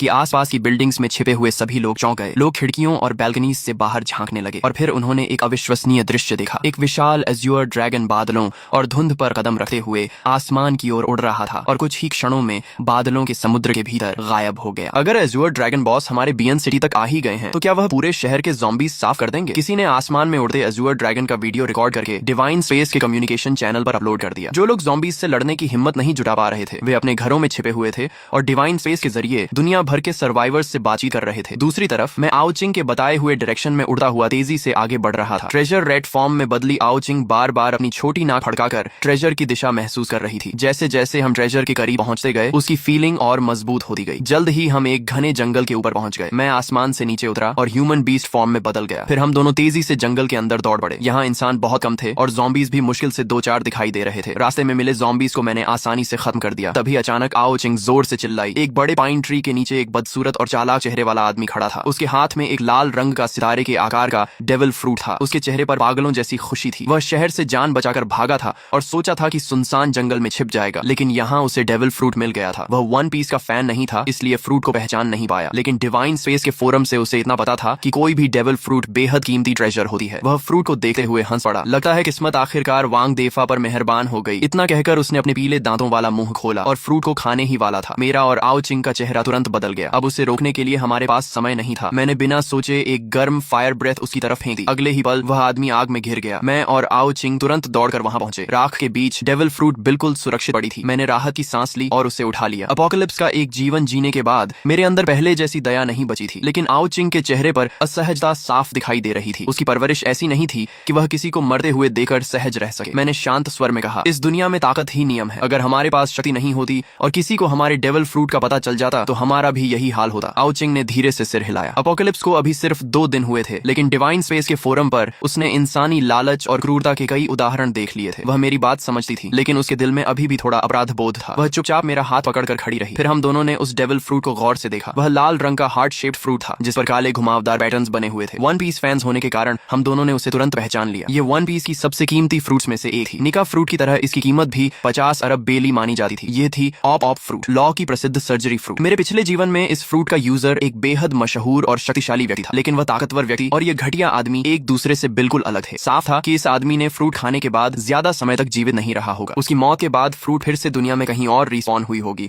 और बाद में किसी असली शक्तिशाली व्यक्ति के हाथ लगी होगी। अपोकलिप्स की डेविल फ्रूट्स भी मैंगा की तरह काम करती थी। किसी एबिलिटी यूजर की मौत के बाद उसकी फ्रूट दुनिया में कहीं भी रैंडम लोकेशन पर फिर से पैदा हो जाती थी। इसी वजह से बाद में कई ताकतवर लोग कमजोर एबिलिटी यूजर्स का शिकार करने लगे थे, ताकि उनकी फ्रूट्स दोबारा स्पॉन होकर उन्हें मिल जाएं। लेकिन सफलता की संभावना बेहद कम थी, क्योंकि कोई भी रीस्पॉन लोकेशन प्रिडिक्ट नहीं कर सकता था। आओ चिंग ने फ्रूट को देखते हुए कहा, भैया ये फ्रूट पापा को देनी चाहिए, उन्हें इसकी एबिलिटी बहुत पसंद आएगी। सचमुच एक सर्जन के लिए सर्जरी फ्रूट से बेहतर डेविल फ्रूट शायद ही कोई हो सकती थी। ट्रेजर मिल चुका था, इसलिए मैं फिर से एज्योर ड्रैगन बन गया। आओ चिंग मेरी पीठ पर बैठ गई और हम तेजी से घर लौटने लगे। घर पहुंचने तक माता पिता थकर आराम करने वापस आ चुके थे। ल्यू मेंगचियन उनकी सेवा में लगी हुई थी और दोनों की खूब देखभाल कर रही थी। वहीं लिन कुई अभी भी नीचे ज़ॉम्बीज से लड़ रहा था। वह समझता था कि सिर्फ मेरा फॉलोअर बन जाना काफी नहीं है। अगर भविष्य में सम्मान और जगह चाहिए तो उसे अपनी ताकत खुद बढ़ानी होगी। बिल्डिंग के नीचे अब काफी लोग ज़ॉम्बीज मारने की कोशिश कर रहे थे। डिवाइन स्पेस की रिवॉर्ड्स इतनी आकर्षक थीं कि हर कोई पॉइंट्स कमाना चाहता था, लेकिन सबसे सस्ती हाकी ट्रेनिंग मेथड खरीदने के लिए भी दर्जनों पॉइंट्स चाहिए थे, यानी उन्हें कई ज़ॉम्बीज मारनी पड़ती। लोग kitchen knives, shovels, wooden sticks और घर में मिलने वाले हर हथियार से ज़ॉम्बीज से लड़ रहे थे, लेकिन ज़ॉम्बीज की स्ट्रेंथ, स्पीड और डिफेंस उनसे कहीं ज्यादा थी। बार बार लोग घायल हो रहे थे या इन्फेक्शन का शिकार होकर खुद ज़ॉम्बी बन जा रहे थे। लिन कुई ने मुझे लौटते ही सारी सिचुएशन की रिपोर्ट दी। मैंने संतुष्ट होकर कहा, अच्छा काम किया, थक गए हो तो आराम कर लो। मुझे उसका मेहनती रवैया पसंद आया। अपोकलिप्स में जिंदा रहने के लिए यही जिद और मेहनत जरूरी थी। पॉइंट्स की मदद से हाकी ट्रेनिंग मेथड मिलने के बाद भी उसकी हाकी अभी जागृत नहीं हुई थी, लेकिन वह महसूस कर सकता था कि हर लड़ाई के साथ उसका शरीर थोड़ा और मजबूत हो रहा है। कॉम्बैट कोच होने के कारण उसका शरीर पहले ही लगभग पी कंडीशन पर था। लंबे समय बाद उसे फिर से ताकत बढ़ने का एहसास हो रहा था, इसलिए वह इस अवसर को बहुत महत्व दे रहा था। उसने सिर हिलाकर कहा, नहीं बॉस, मैं लड़ाई जारी रखूंगा। मैंने सिर्फ इतना कहा, ठीक है, लेकिन अपनी लिमिट मत भूलना। इसके बाद मैं आओ चिंग को लेकर ऊपर चला गया। घर में घुसे ही देखा कि ल्यू मेंगचियन माँ ल्यू युन के पैरों की मालिश कर रही थी। दिन भर की लड़ाई के बाद उनके शरीर में दर्द होना स्वाभाविक था। जैसे ही उसने मुझे देखा, वह तुरंत खड़ी हो गई और आदर से बोली, मास्टर। मुझे फिर से लगा कि यह लड़की सचमुच समझदार है। लिन कुई और ल्यू मेंगचियन दोनों में भविष्य की संभावना थी। तभी आओ चिंग दौड़कर पिता के पास पहुंची और गर्व से अपनी छाती से ऑप फ्रूट निकालकर उनके सामने रखी। पापा, ये सर्जरी फ्रूट है, आप डॉक्टर हैं, आपको जरूर पसंद आएगी। फ्रूट देखते ही ल्यू मेंगचियन का दिल एक पल के लिए कांप उठा, लेकिन उसने तुरंत खुद को संभाल लिया और चुपचाप माँ की सेवा करती रही। वहीं आओ हाय ज्यादा उत्साहित नहीं दिखे। उन्होंने कभी वन पीस नहीं देखा था। फ्रूट को हाथ में लेकर बोले, तो इसे खाने के बाद मैं सर्जरी कर पाऊंगा? आओ चिंग ने जल्दी जल्दी समझाना शुरू किया, आप एक खास स्पेस बना सकते हैं जिसके अंदर आप किसी भी चीज को काट सकते हैं। लेकिन पिता को पूरी तरह समझ नहीं आया। तब उसने उन्हें डिवाइन स्पेस में ऑप फ्रूट के वीडियोस दिखाए। एक एक एबिलिटी देखने के बाद एओ हाई की आंखें फैल गईं। डेविल फ्रूट की शक्ति सचमुच अद्भुत थी। फिर भी उन्होंने कहा, मैं बूढ़ा हो गया हूँ, ये फ्रूट तुम दोनों भाई बहन रख लो। मैंने तुरंत जवाब दिया, अगर आप और माँ मजबूत होंगे तो मुझे आपकी चिंता नहीं रहेगी। मैं अपने काम पर ध्यान दे सकूंगा। मेरी बात सुनकर आखिरकार वह मान गए। माता पिता कभी अपने बच्चों पर बोझ नहीं बनना चाहते। उन्होंने फ्रूट का एक बड़ा बाइट लिया। अगले ही पल उनका चेहरा सिकुड़ गया। आओ चिंग तुरंत चिल्लाई, मत चबाइए, डेविल फ्रूट्स बहुत गंदी होती हैं, बस निगल जाइए। आओ हाई ने जल्दी से फ्रूट निगल लिया और अपनी नई शक्ति महसूस करने लगे। कुछ ही सेकंड बाद उन्होंने हाथ उठाया और एक पारदर्शी रूम बना दिया। फिर सामने रखे मॉब को देखा और विचार किया। अगले ही पल उनकी पोजीशन मॉब के साथ बदल गई। मैं और आओ चिंग खुशी से उछल पड़े। फिर उन्होंने ज़ॉम्बी मारने वाली मिलिट्री नाइफ उठाई और सामने की टेबल पर वार किया। टेबल ऐसे दो टुकड़ों में बंट गई जैसे कागज हो। आओ चिंग उत्साह में बोली, पापा मुझे भी काट कर देखिए। आओ हाई पूरी तरह अवाक रह गए। तुम्हें काटूं? चाहे उन्हें फ्रूट की शक्ति समझ आ चुकी थी, लेकिन अपनी बेटी को काटने का विचार फिर भी अजीब था। अभी मेरा कंट्रोल पूरा नहीं है, कहीं सच में चोट लग गई तो। लेकिन आओ चिंग जिद पर अड़ी रही। आखिर मैंने बात बदल दी। हमें और डेविल फ्रूट्स ढूंढनी चाहिए। अगर ज्यादा फ्रूट्स मिल गई तो हम पूरे बियन सिटी पर राज कर सकते हैं। आओ चिंग की बात ने मुझे भी सोचने पर मजबूर कर दिया। उसकी ट्रेजर डिटेक्शन एबिलिटी सिर्फ एक शहर में इस्तेमाल करने के लिए बहुत कीमती थी। अभी दुनिया में अनगिनत डेविल फ्रूट्स बिना मालिक के पड़ी थी या किसी मरे हुए एबिलिटी यूजर के बाद फिर से स्पॉन हुई थी। अगर हम इस मौके का फायदा उठाएं तो परिवार को और मजबूत बना सकते हैं और साथ ही भविष्य के लिए बेहद कीमती रिसोर्सेज भी इकट्ठा कर सकते हैं। जब दुनिया अपोकलिप्स के साथ अडेप्ट हो जाएगी तब बड़ी बड़ी फैक्शंस उभरेंगी। उस समय ये डेविल फ्रूट्स ट्रेडिंग अलायंसेज और पावरफुल फॉलोअर्स जुटाने के लिए अनमोल साबित होंगी। लेकिन मुझे अभी भी परिवार की सुरक्षा की चिंता थी। तभी एओ हाई ने कहा, चिंता मत करो, अब मेरे पास भी डेविल फ्रूट है। यहाँ ल्यू मेंगचियन और लिन कुई भी हैं, हम संभाल लेंगे। माँ ने भी मुस्कुराकर हामी भरी। ल्यू मेंगचियन तुरंत बोली, मास्टर आप निश्चिंत रहें, हम अंकल आंटी का पूरा पूरा ध्यान रखेंगे। उनकी बात सुनकर मुझे सचमुच खुशी हुई। मैंने तुरंत लिन कुई और लियू मिंगचियान दोनों को 400 पॉइंट्स ट्रांसफर कर दिए ताकि वे तेजी से मजबूत हो सके। इसके बाद मैंने डिवाइन स्पेस में 10 पॉइंट्स खर्च करके एक प्राइवेट ग्रुप बनाया और उसमें परिवार के सभी लोगों को जोड़ दिया। अब मैं कहीं भी रहूं उनसे तुरंत संपर्क कर सकता था। सारी तैयारी पूरी होने के बाद मैं और आओचिंग घर से निकले, ट्रक में बैठे और शहर के बाहर की ओर चल पड़े। मैंने पूछा, अब कहाँ? आओचिंग मुस्कुराई, डायरेक्शन मुझ पर छोड़ दो, मैं ट्रेजर रैट हूँ। ट्रेजर न भी मिले मेरी इंस्टिंक्ट बेकार नहीं जाती। पश्चिम वाले प्रोविंशियल कैपिटल चलते हैं, वहाँ पॉपुलेशन ज्यादा है, सिटी बड़ी है और डेविल फ्रूट्स मिलने की संभावना भी सबसे ज्यादा है। प्रोविंस कैपिटल की ओर बढ़ने का फैसला करने के बाद मैंने आओचिंग की इंस्टिंक्ट पर भरोसा किया और ट्रक को पश्चिम दिशा में मोड़ दिया। रास्ते में हम समय समय पर गाड़ी रोकते, ज़ॉम्बीज से लड़ते, स्टैमिना खत्म होने पर वापस ट्रक में आकर आराम करते और फिर आगे बढ़ जाते। इस तरह लड़ाई और यात्रा साथ साथ चल रही थी। लेकिन धीरे धीरे मुझे महसूस हुआ कि यह बड़ा ट्रक ज्यादा प्रैक्टिकल नहीं था। एओ हाउ को भी लगने लगा कि हमें किसी मजबूत ऑफ रोड व्हीकल की जरूरत है। प्रोविंस कैपिटल में प्रवेश करते ही हमें फर्क साफ दिखाई देने लगा। यहाँ ज़ॉम्बीज की संख्या बियन सिटी से कई गुना ज्यादा थी। जगह जगह मिलिट्री फोर्सेस तैनात थीं और संगठित तरीके से ज़ॉम्बीज का सफाया कर रही थीं। गोलियों और तोपों की आवाज लगातार गूंज रही थी। बड़ी संख्या में ज़ॉम्बीज को गिराया जा रहा था, लेकिन समस्या यह थी कि जब तक उनके दिमाग का कोर पूरी तरह नष्ट न हो वे फिर भी हिलते डुलते रहते थे। इसी दौरान हमारी बड़ी ट्रक को मिलिट्री चेक पॉइंट पर रोक लिया गया। एक सैनिक आगे बढ़ा और बोला, आगे मिलिट्री ऑपरेशन चल रहा है, उस दिशा में जाना मना है। उधर रेफ्यूजी शेल्टर बनाया गया है, हमारे सैनिक वहाँ तैनात हैं। वहाँ फूड और वाटर भी नियमित रूप से दिया जा रहा है, आप लोग वहीं चले जाइए। मैंने विनम्रता से धन्यवाद कहा। मैं जानता था कि देश इस डिजास्टर को रोकने की पूरी कोशिश कर रहा है, लेकिन मैं यह भी जानता था कि यह एपोकलिप्स सिर्फ इंसानी सिविलाइजेशन की ताकत से नहीं रुकने वाला। इसलिए मैंने शेल्टर की तरफ जाने के बजाय ट्रक घुमाई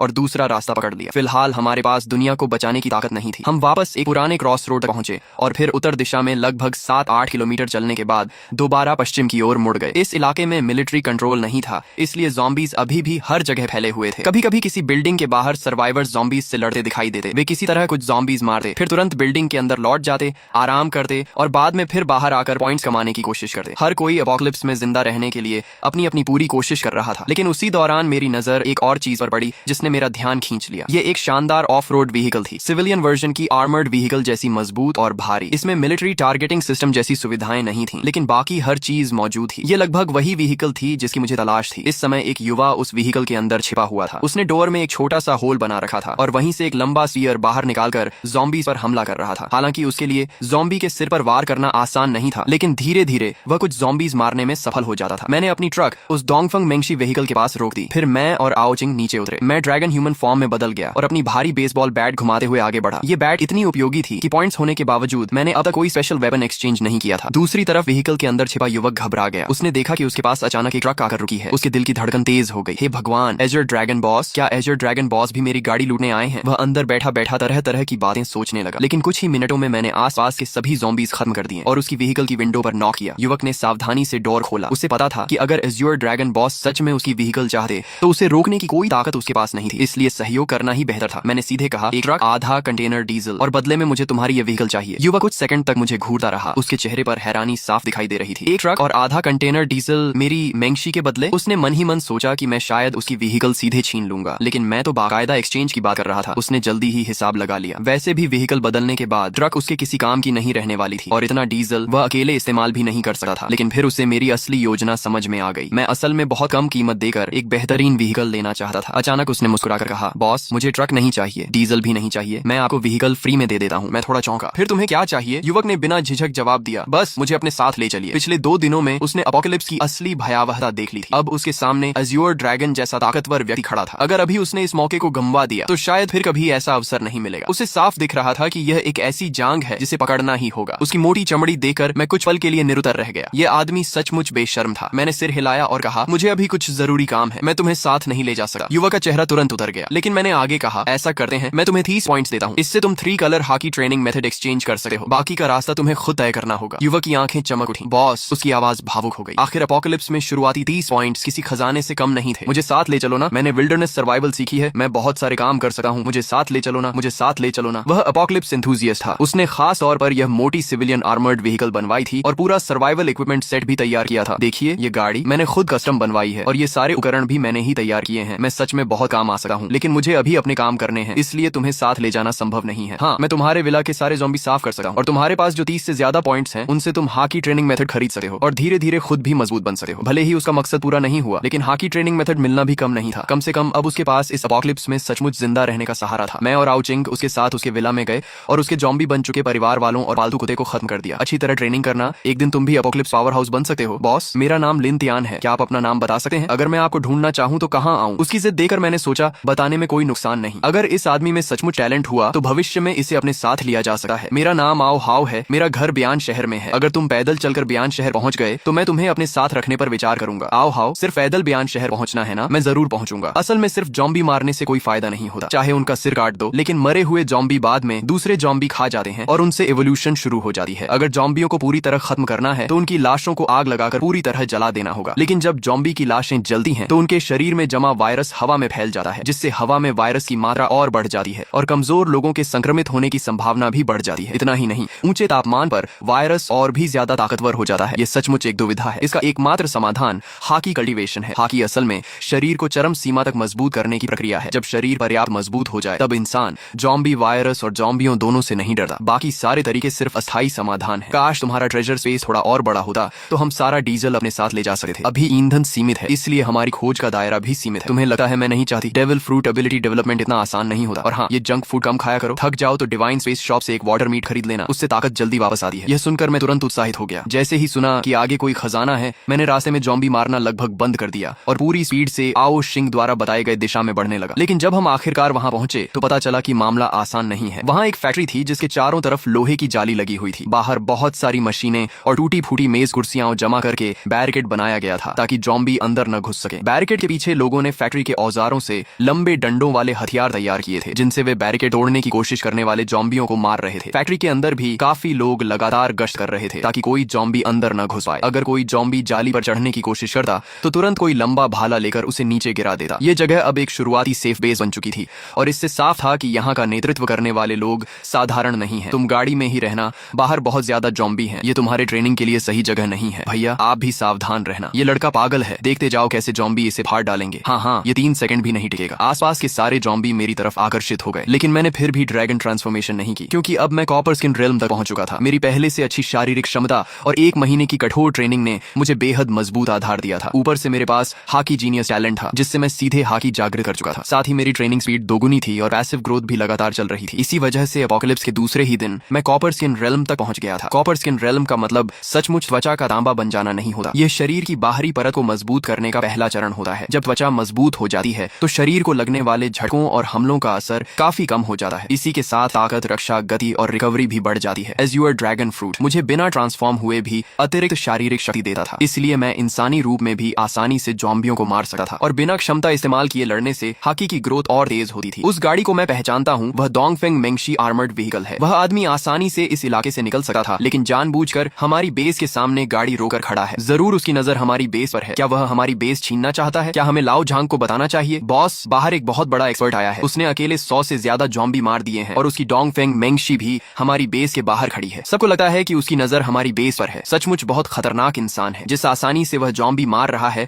उसे देखकर बहुत दबाव महसूस हो रहा है। अगर उसका इरादा खराब हुआ तो क्या हम उससे लड़ भी पाएंगे? पूरे 1 घंटे बाद फैक्ट्री के उत्तरी गेट के बाहर के सारे जॉम्बी खत्म हो गए। मैंने अपने दर्द करते हाथ को झटका और सीधे फैक्ट्री के गेट तक पहुंच गया। मुझे अंदर जाकर एक चीज लेनी है। क्या लेने आए हो? जाहिर है मैं ये नहीं बता सकता था कि मैं डेविल फ्रूट लेने आया हूँ। ऐसा लग रहा था कि वह डेविल फ्रूट किसी बहुत छिपी हुई जगह पर है, वरना यहाँ के लोग उसे कब का खोज कर खा चुके होते। जैसे ही मैंने यह कहा, सामने खड़े लोग, दरवाजा खोलो। कब्जा किए हुए सैनिकों की कोई कहावत होती है ना, कुछ तो था, नकली चाल से दुश्मन को बहलाना। मैं भले ही एक साधारण मजदूर हूँ, लेकिन फौजी किताबें पढ़ता रहता हूँ। तुम हमें बेवकूफ नहीं बना सके। हमारे पास खुद खाने को कम है, तुम कहीं और जाओ। हाँ, हमें बेवकूफ मत बनाओ। अगर मैं जबरदस्ती अंदर जाना चाहूँ तो मैं कोई अच्छा इंसान नहीं हूँ, लेकिन आम तौर पर बिना वजह लोगों पर हमला भी नहीं करता। उम्मीद है तुम लोग समझदारी दिखाओगे। धत्त तेरे की, हम इतने लोग हैं, हम तुमसे क्यों डरे? हिम्मत है तो अंदर आकर दिखा, देखते हैं कौन किससे डरता है। मैं भी देखना चाहता हूँ कि तुम क्या कर लोगे। तभी एक अदृश्य दबाव चारों ओर फैल गया। मजदूरों को ऐसा लगा जैसे किसी राजा की भयंकर किंग ऑरा उनके सामने उतर आई हो। उनके दिलों में डर भर गया। कुछ लोग तो वहीं घुटनों के बल गिर पड़े। सबसे डरपोक लोग तो सीधे बेहोश हो गए। केवल लाओ झांग और कुछ लोग जिन्होंने हाकी ट्रेनिंग शुरू कर दी थी मेरी तरफ देख पा रहे थे। यह तो निश्चित रूप से कॉन्करर्स हाकी है। बॉस, इसे अंदर आने दीजिए। इसके सामने झुकना शर्म की बात नहीं है। हाँ, ताकतवर ही राजा होता है, इसमें शर्म कैसी? मैंने कॉन्करर्स हाकी छोड़ने के बाद बातचीत जारी रखने का इरादा छोड़ दिया था। समय बर्बाद करने का कोई मतलब नहीं था। मेरी बेसबॉल बैट पर काली चमक लिपट गई। मैंने पूरी ताकत से वार किया और मजदूरों द्वारा बड़ी मेहनत से बनाई गई बाधा एक ही झटके में टूट गई। लाओ झांग ने अपना हथियार कसकर पकड़ा, लेकिन आखिरकार हमला करने की हिम्मत नहीं जुटा पाया। शायद वह सोच रहा था कि जॉम्बी का सिर ज्यादा मजबूत है या उसका अपना। आओ चिंग, इधर आओ। मेरी आवाज सुनते ही आओ। चिंग ने चाबी निकाली, गाड़ी से कूदकर नीचे उतरी और उछलती कूदती मेरी तरफ दौड़ी। वह अपनी छोटी नाक से सूंघती हुई मुझे गोदाम गोदाम के पीछे ले जाने लगी। क्या बात है, हट जा यहाँ से छोटे बदमाश, क्या कहा तूने? मुझसे ऐसे बात करने की हिम्मत कैसे हुई? अभी तुझे दरवाजे पर लटका दूंगी और साथ में इतनी खूबसूरत लड़की भी लाया है। किस क्लब से उठाकर लाया है इसे? अभी इसे फैक्ट्री के लड़कों के साथ। श्याओ यान, इसे मार डालो, मैं इससे लड़ूंगा। भाइयों सब साथ आओ, हमारी औरत का अपमान हुआ है, इस दुष्ट को नहीं छोड़ना चाहिए। अगर कोई मुझे गाली देता तो शायद मैं नजरअंदाज कर देता, लेकिन अगर कोई मेरे परिवार को गाली दे तो मैं उसे खून की कीमत चुकवाता हूँ। आओ चिंग। कई बार इंसानों का दिल ज़ॉम्बियों और राक्षसों से भी ज्यादा डरावना होता है। अब तुम ज़ॉम्बी मार सकती हो, लेकिन क्या तुम इंसान को मार सकती हो? व्यवस्था खत्म हो चुकी है। अगर कोई तुम्हारा अपमान करे या तुम्हें सताए तो उसे खून से सबक सिखाना होगा। अगर इस एपोकलिप्स में जीना है तो बेकार की दया छोड़नी होगी। जो मुझे नहीं छेड़ेगा मैं उसे नहीं छेड़ूंगा, लेकिन जो मुझे छेड़ेगा वह चाहे कितनी भी दूर हो उसे खत्म कर दूंगा। वह डेविल फ्रूट यूजर है। आओ चिंग, एपोकलिप्स रूल याद रखो, जड़ से खत्म करो। अगर दुश्मनी पैदा हो गई है तो भविष्य का खतरा भी खत्म कर दो। भैया जिसने आपको गाली दी वह तो मर चुका है, बाकी लोग निर्दोष हैं, उन्हें छोड़ दो। आओ चिंग, यही तो एपोकलिप्स है। छोटी सी बहस भी जानलेवा संघर्ष में बदल सकती है और हर संघर्ष का अंत किसी न किसी की मौत या चोट से ही होता है। पिछले जन्म में मुझे लगा था कि सिर्फ अपने दुश्मन को मार देना काफी है। मुझे लगता था मैं काफी निर्दयी हूँ, लेकिन आखिर में मेरी वही बेवजह की दया मेरी मौत का कारण बनी। इस जन्म में चाहे लोग मुझे शैतान ही क्यों न कहें, मैं फिर कभी नरमी नहीं दिखाऊंगा। हम उस जगह पहुंचे जिसे आओ चिंग महसूस कर रही थी। ये फैक्ट्री की कैंटीन का फूड स्टोरेज था। मैंने एक ही बार में दरवाजा तोड़ दिया और नीचे दबे हुए एक फलों की टोकरी में छिपा डेविल फ्रूट निकाल लिया। यह भी एक ऐसा फल था जिसे मैं पहचान नहीं पा रहा था, लेकिन जैसे ही मैं फैक्ट्री के गेट तक पहुंचा मैंने देखा कि मेरी गाड़ी गायब थी। हालांकि आओ चिंग चाबी निकाल चुकी थी, लेकिन दुनिया में ताले खोलने वाले उस्तादों की कमी नहीं थी। मैं तुरंत एज़्योर ड्रैगन बन गया और आओ चिंग को लेकर आसमान में उड़ गया। कुछ ही देर में मुझे अपनी गाड़ी दिखाई दे गई। मैं आसमान से नीचे झपटा और एक ही टक्कर में गाड़ी पलट दी। बॉस प्लीज मुझे मत मारिए, प्लीज वापस गाड़ी में बैठने के बाद आओ। चिंग पूरे रास्ते चुप रही। आज उसने पहली बार मुझे इतनी बेरहमी से लोगों को मारते देखा था। उसे लग रहा था जैसे मैं उसका वही पुराना भाई नहीं हूँ। आप बहुत डरावने हो। आओ चिंग, याद रखो अब एपोकलिप्स है। हमारे परिवार के अलावा किसी पर भी आसानी से भरोसा नहीं किया जा सकता। भैया क्या आप रीबर्थ होकर आए हो? क्या आप सच में दोबारा जन्म लेकर आए हो? मैं अंदर ही अंदर चौंक गया। क्या मैंने कहीं कोई गलती कर दी थी? इसे अचानक ऐसा क्यों लगा? आपने पागलों की तरह राशन जमा किया, माँ को छुट्टी लेकर इसे घर लाने के लिए मजबूर किया और आपको सब कुछ पहले से पता था, और घर लौटने के बाद से आप बिल्कुल बदल गए हो। ऐसा लगता है जैसे आप कोई और इंसान हो। मेरे हिसाब से इसके सिर्फ दो कारण हो सकते हैं, या तो आप रीबर्थ होकर आए हो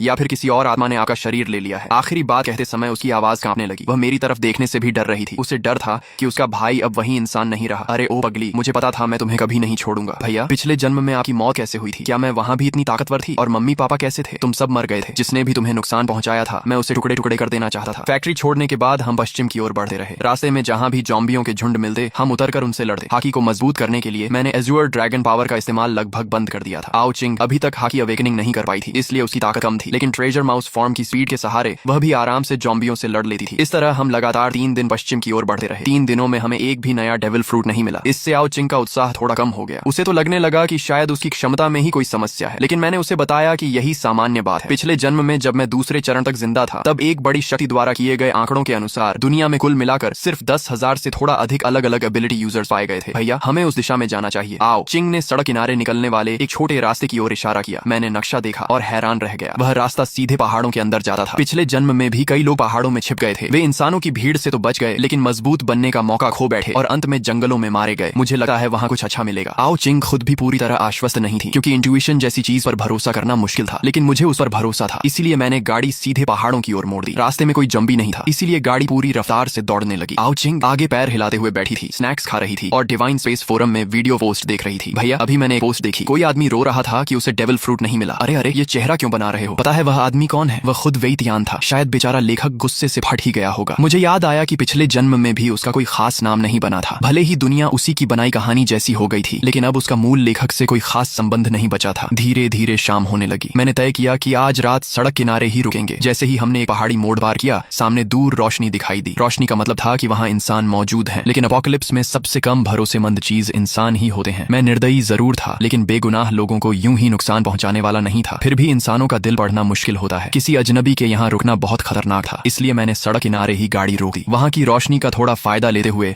हमने वहीं रात बिताने का फैसला किया। आओ चिंग ने गाड़ी के पीछे से कैंपिंग इक्विपमेंट निकाला और एक बड़ा टेंट लगाना शुरू कर दिया। हालांकि एपोकलिप्स बेहद खतरनाक था। मेरी सावधानी भरी देखभाल में आओ चिंग को कोई डर नहीं लगा, बल्कि उसे एक तरह का एक्साइटमेंट महसूस हुआ। भाई क्या हुआ? ये सी झोंग क्या है? यानी ये किस चीज का एंट्री पॉइंट है? भाई क्या आपने कभी ज़ॉम्बी की आवाज सुनी है? ज़ॉम्बी तो वैसे बोलते नहीं है, क्योंकि उनका शरीर सड़ चुका होता है और उनकी वोकल कॉर्ड्स भी खराब हो जाती हैं, इसलिए वे आवाज नहीं निकाल सकते। लेकिन जैसे जैसे ज़ॉम्बी इवॉल्व होते हैं उनका शरीर धीरे धीरे रिपेयर होने लगता है और उन्हें बेसिक ह्यूमन फंक्शंस वापस मिलने लगते हैं, जैसे आवाज निकालना। लेकिन इसके लिए कम से कम 1 स्टार ज़ॉम्बी होना जरूरी होता है। अभी जो ज़ॉम्बी हैं वे बिना लेवल के हैं, उनकी ताकत थोड़ी ज्यादा होती है और हड्डियां सख्त होती हैं, लेकिन उन्हें हराना मुश्किल नहीं होता। यहाँ तक कि आम इंसान भी उन्हें मार सकता है। लेकिन जब जब वे इंसानी मांस खाकर खुद को रिपेयर कर लेते हैं तो उनकी स्पीड और स्ट्रेंथ बढ़ जाती है और वे ह्यूमन लाइक कॉम्बैट भी इस्तेमाल करने लगते हैं। तब वे 1 स्टार ज़ॉम्बीज यानी मीट ईटर्स बन जाते हैं और उन्हें हराने के लिए कम से कम कॉपर स्किन रियल्म चाहिए होता है। यह जगह अब सुरक्षित नहीं है, तुम कार में वापस जाओ। अगर सिर्फ सामने वाले ज़ॉम्बी होते तो ठीक है, लेकिन अगर 2 स्टार ज़ॉम्बी आ गया तो हम खतरे में पड़ जाएंगे। मैं अभी सिर्फ कॉपर स्किन रियल्म में हूँ और ज़ॉम्बीज से लड़ने के लिए आयरन बोन रियल्म चाहिए, लेकिन अभी अपोकलिप्स को शुरू हुए सिर्फ 5-6 दिन ही हुए हैं, इसलिए ज़ॉम्बीज इतनी जल्दी इवॉल्व नहीं होने चाहिए। मैंने आओ चिंग को गाड़ी में भेज दिया और ह्यूमन ड्रैगन फॉर्म में स्टील की छड़ लेकर आवाज की दिशा में बढ़ गया। पास जाकर देखा तो एक पुराना टूटा हुआ मंदिर था जो पहाड़ी इलाके में था और बहुत जर्जर हालत में था। पक्का ये दुनियावी बिजनेस की पैकेजिंग वाला टाओइस्ट टेंपल नहीं है, यहाँ सच में असली टाओइस्ट प्रीस्ट होंगे। मेरे चेहरे पर काली लकीरें पड़ गईं। इतना बड़ा गंजा सिर और मेंटल क्वालिटी इतनी कमजोर। मैं पैर उठाकर टाओइस्ट टेंपल में घुसने ही वाला था कि तभी मुख्य हॉल की जर्जर दीवार जोरदार आवाज के साथ ढह गई। एक काली त्वचा वाला टाओइस्ट रोब पहने बूढ़ा आदमी पागलों की तरह एक इंसान के ऊपर झपटा हुआ था और उसे नोच नोच कर खा रहा था। जमीन पर कई विक्टिम्स की लाशें बिखरी पड़ी थीं। दृश्य बेहद भयानक था। बूढ़े टाओइस्ट प्रीस्ट ने आवाज सुनी और पीछे मुड़कर देखा। जिस पल उसकी नजर मेरी नजर से मिली, मेरे मन में तुरंत ख्याल आया कि गड़बड़ हो गई। ये फ्लैश ईटर नहीं बल्कि ज़ॉम्बी है। बूढ़ा टाओइस्ट प्रीस्ट खाते समय भी अपने शरीर को बिल्कुल सीधा रखे हुए था। उसके सूखे हाथों पर नुकीले क्लॉज उगे हुए थे और उसके मुंह में 4 नुकीले दांत थे। ये साफ तौर पर ज़ॉम्बी की पहचान थी। ज़ॉम्बी फ्लैश ईटर होते हैं। आगे इवॉल्व होने के दौरान वे अपने शरीर को मजबूत करने के लिए बड़ी मात्रा में ज़ॉम्बी वायरस का उपयोग करते हैं, लेकिन इससे वायरस शरीर के अंदर जमा हो जाता है और पूरी तरह डाइजेस्ट होने से पहले की अवस्था में रह जाता है। जमा हुआ वायरस ज़ॉम्बी के शरीर को कठोर बना देता है, लेकिन साथ ही उसे कॉपर स्किन और आयरन बोन्स जैसा मजबूत शरीर भी दे देता है, जिससे उसे मारना बेहद मुश्किल हो जाता है। अच्छी बात यह है कि उसकी फेटल वीकनेस अब भी उसका सिर ही है। जब तक उसका सिर काट दिया जाए या पूरी तरह कुचल दिया जाए वह मर जाएगा। इतने सुनसान इलाके में भला उसे इवॉल्व होने के लिए इतना वायरस कहाँ से मिला होगा। तभी वह ज़ॉम्बी टाओइस्ट प्रीस्ट अपने हाथ में पकड़ी आधी खाई हुई लाश को फेंककर एक छलांग में मेरी तरफ छपटा। ज़ॉम्बी का शरीर भले ही कठोर था, लेकिन इस छलांग के बाद वह पल भर में मेरे सामने पहुंच गया। मैंने जल्दी से बेसबॉल बैट उठाकर बचाव किया। ज़ॉम्बी ने एक ही बार में काट लिया और बेसबॉल बैट पर 4 गहरे दांतों के निशान बन गए। मैंने उसके चेहरे की ओर जोर से एक गर्म सांस छोड़ी, लेकिन उससे केवल उसके बाल और कपड़े जल पाए। उसकी त्वचा और मांस थोड़ा काला जरूर पड़ गया, लेकिन उसे कोई खास नुकसान नहीं हुआ। ज़ॉम्बी टाओइस्ट प्रीस्ट गुस्से में दहाड़ा और अपने नुकीले क्लॉज लहराते हुए फिर से मेरी ओर झपटा। थंडर बागवा। भले ही मैं कॉन्करर हकी कोटिंग इस्तेमाल नहीं कर सकता था, लेकिन बिजली से लिपटी हुई बेसबॉल बैट में सचमुच थंडर बागवा जैसी कुछ ताकत आ गई थी और फिर एक जोरदार धमाके के साथ और फिर हल्की दरार पड़ने की आवाज आई। यह खास तौर पर मोटी और भारी बनवाई गई बेसबॉल बैट सीधे बीच से टूट गई और इसकी उपलब्धि सिर्फ इतनी थी कि उसने ज़ॉम्बी की खोपड़ी में एक छोटी सी दरार डाल दी। ज़ॉम्बी टाओइस्ट प्रीस्ट ने फिर एक दहाड़ लगाई और अपने सड़े हुए बदबूदार नुकीले दांत दिखाते हुए मेरी तरफ झपटा। आओ चिंग, जमीन के अंदर घुस जाओ। जब तक मैं इसे मार न दूं बाहर मत निकलना। मैंने सोचा था कि यह सिर्फ एक फ्लैश कॉर्प्स होगा, लेकिन यह तो 2 सितारा ज़ॉम्बी निकला। ऐसे ज़ॉम्बी के पास भयानक ताकत, कॉपर स्किन और आयरन बोन्स होते हैं। मानव सभ्यता के आर्मर्ड व्हीकल्स भी इसके सामने बेकार हैं। आओ चिंग जानता था कि वह मेरी मदद नहीं कर सकता, इसलिए तुरंत ट्रेजर माउस में बदलकर जमीन के अंदर घुस गया। इस समय मैं थोड़ा हाँफ रहा था। लगातार 2 बार हीट ब्रेथ और बिजली की शक्ति का इस्तेमाल करने से मेरी स्टैमिना तेजी से खत्म हो रही थी। ऊपर से अभी अभी के प्रहार ने मेरे शरीर के अंदर ब्लड एनर्जी को भी उथल पुथल कर दिया था। ज़ॉम्बी टाओइस्ट प्रीस्ट ने फिर छलांग लगाई और पल भर में मेरे करीब पहुंच गया। उसकी 10 काली सूखी उंगलियां नुकीले क्लॉज की तरह सीधे मेरी ओर बढ़ी। मैंने जोर से दहाड़ लगाई और अपने ड्रैगन क्लॉज से उसकी कलाई पकड़ ली। दोनों के बीच ताकत की सीधी टक्कर शुरू हो गई। हालांकि यह ज़ॉम्बी 2 सितारा स्तर तक पहुंच चुका था और सिद्धांत रूप से इसे टक्कर देने के लिए इंसानों को आयरन बोन रेल्म में होना चाहिए था, लेकिन एज़्योर ड्रैगन द्वारा मजबूत किए गए शरीर की बदौलत मैं कुछ समय तक उससे बराबरी कर पा रहा था। दोनों जमे हुए थे कि तभी ज़ॉम्बी ने अचानक अपना सिर आगे बढ़ाया। मैंने दिल कठोर किया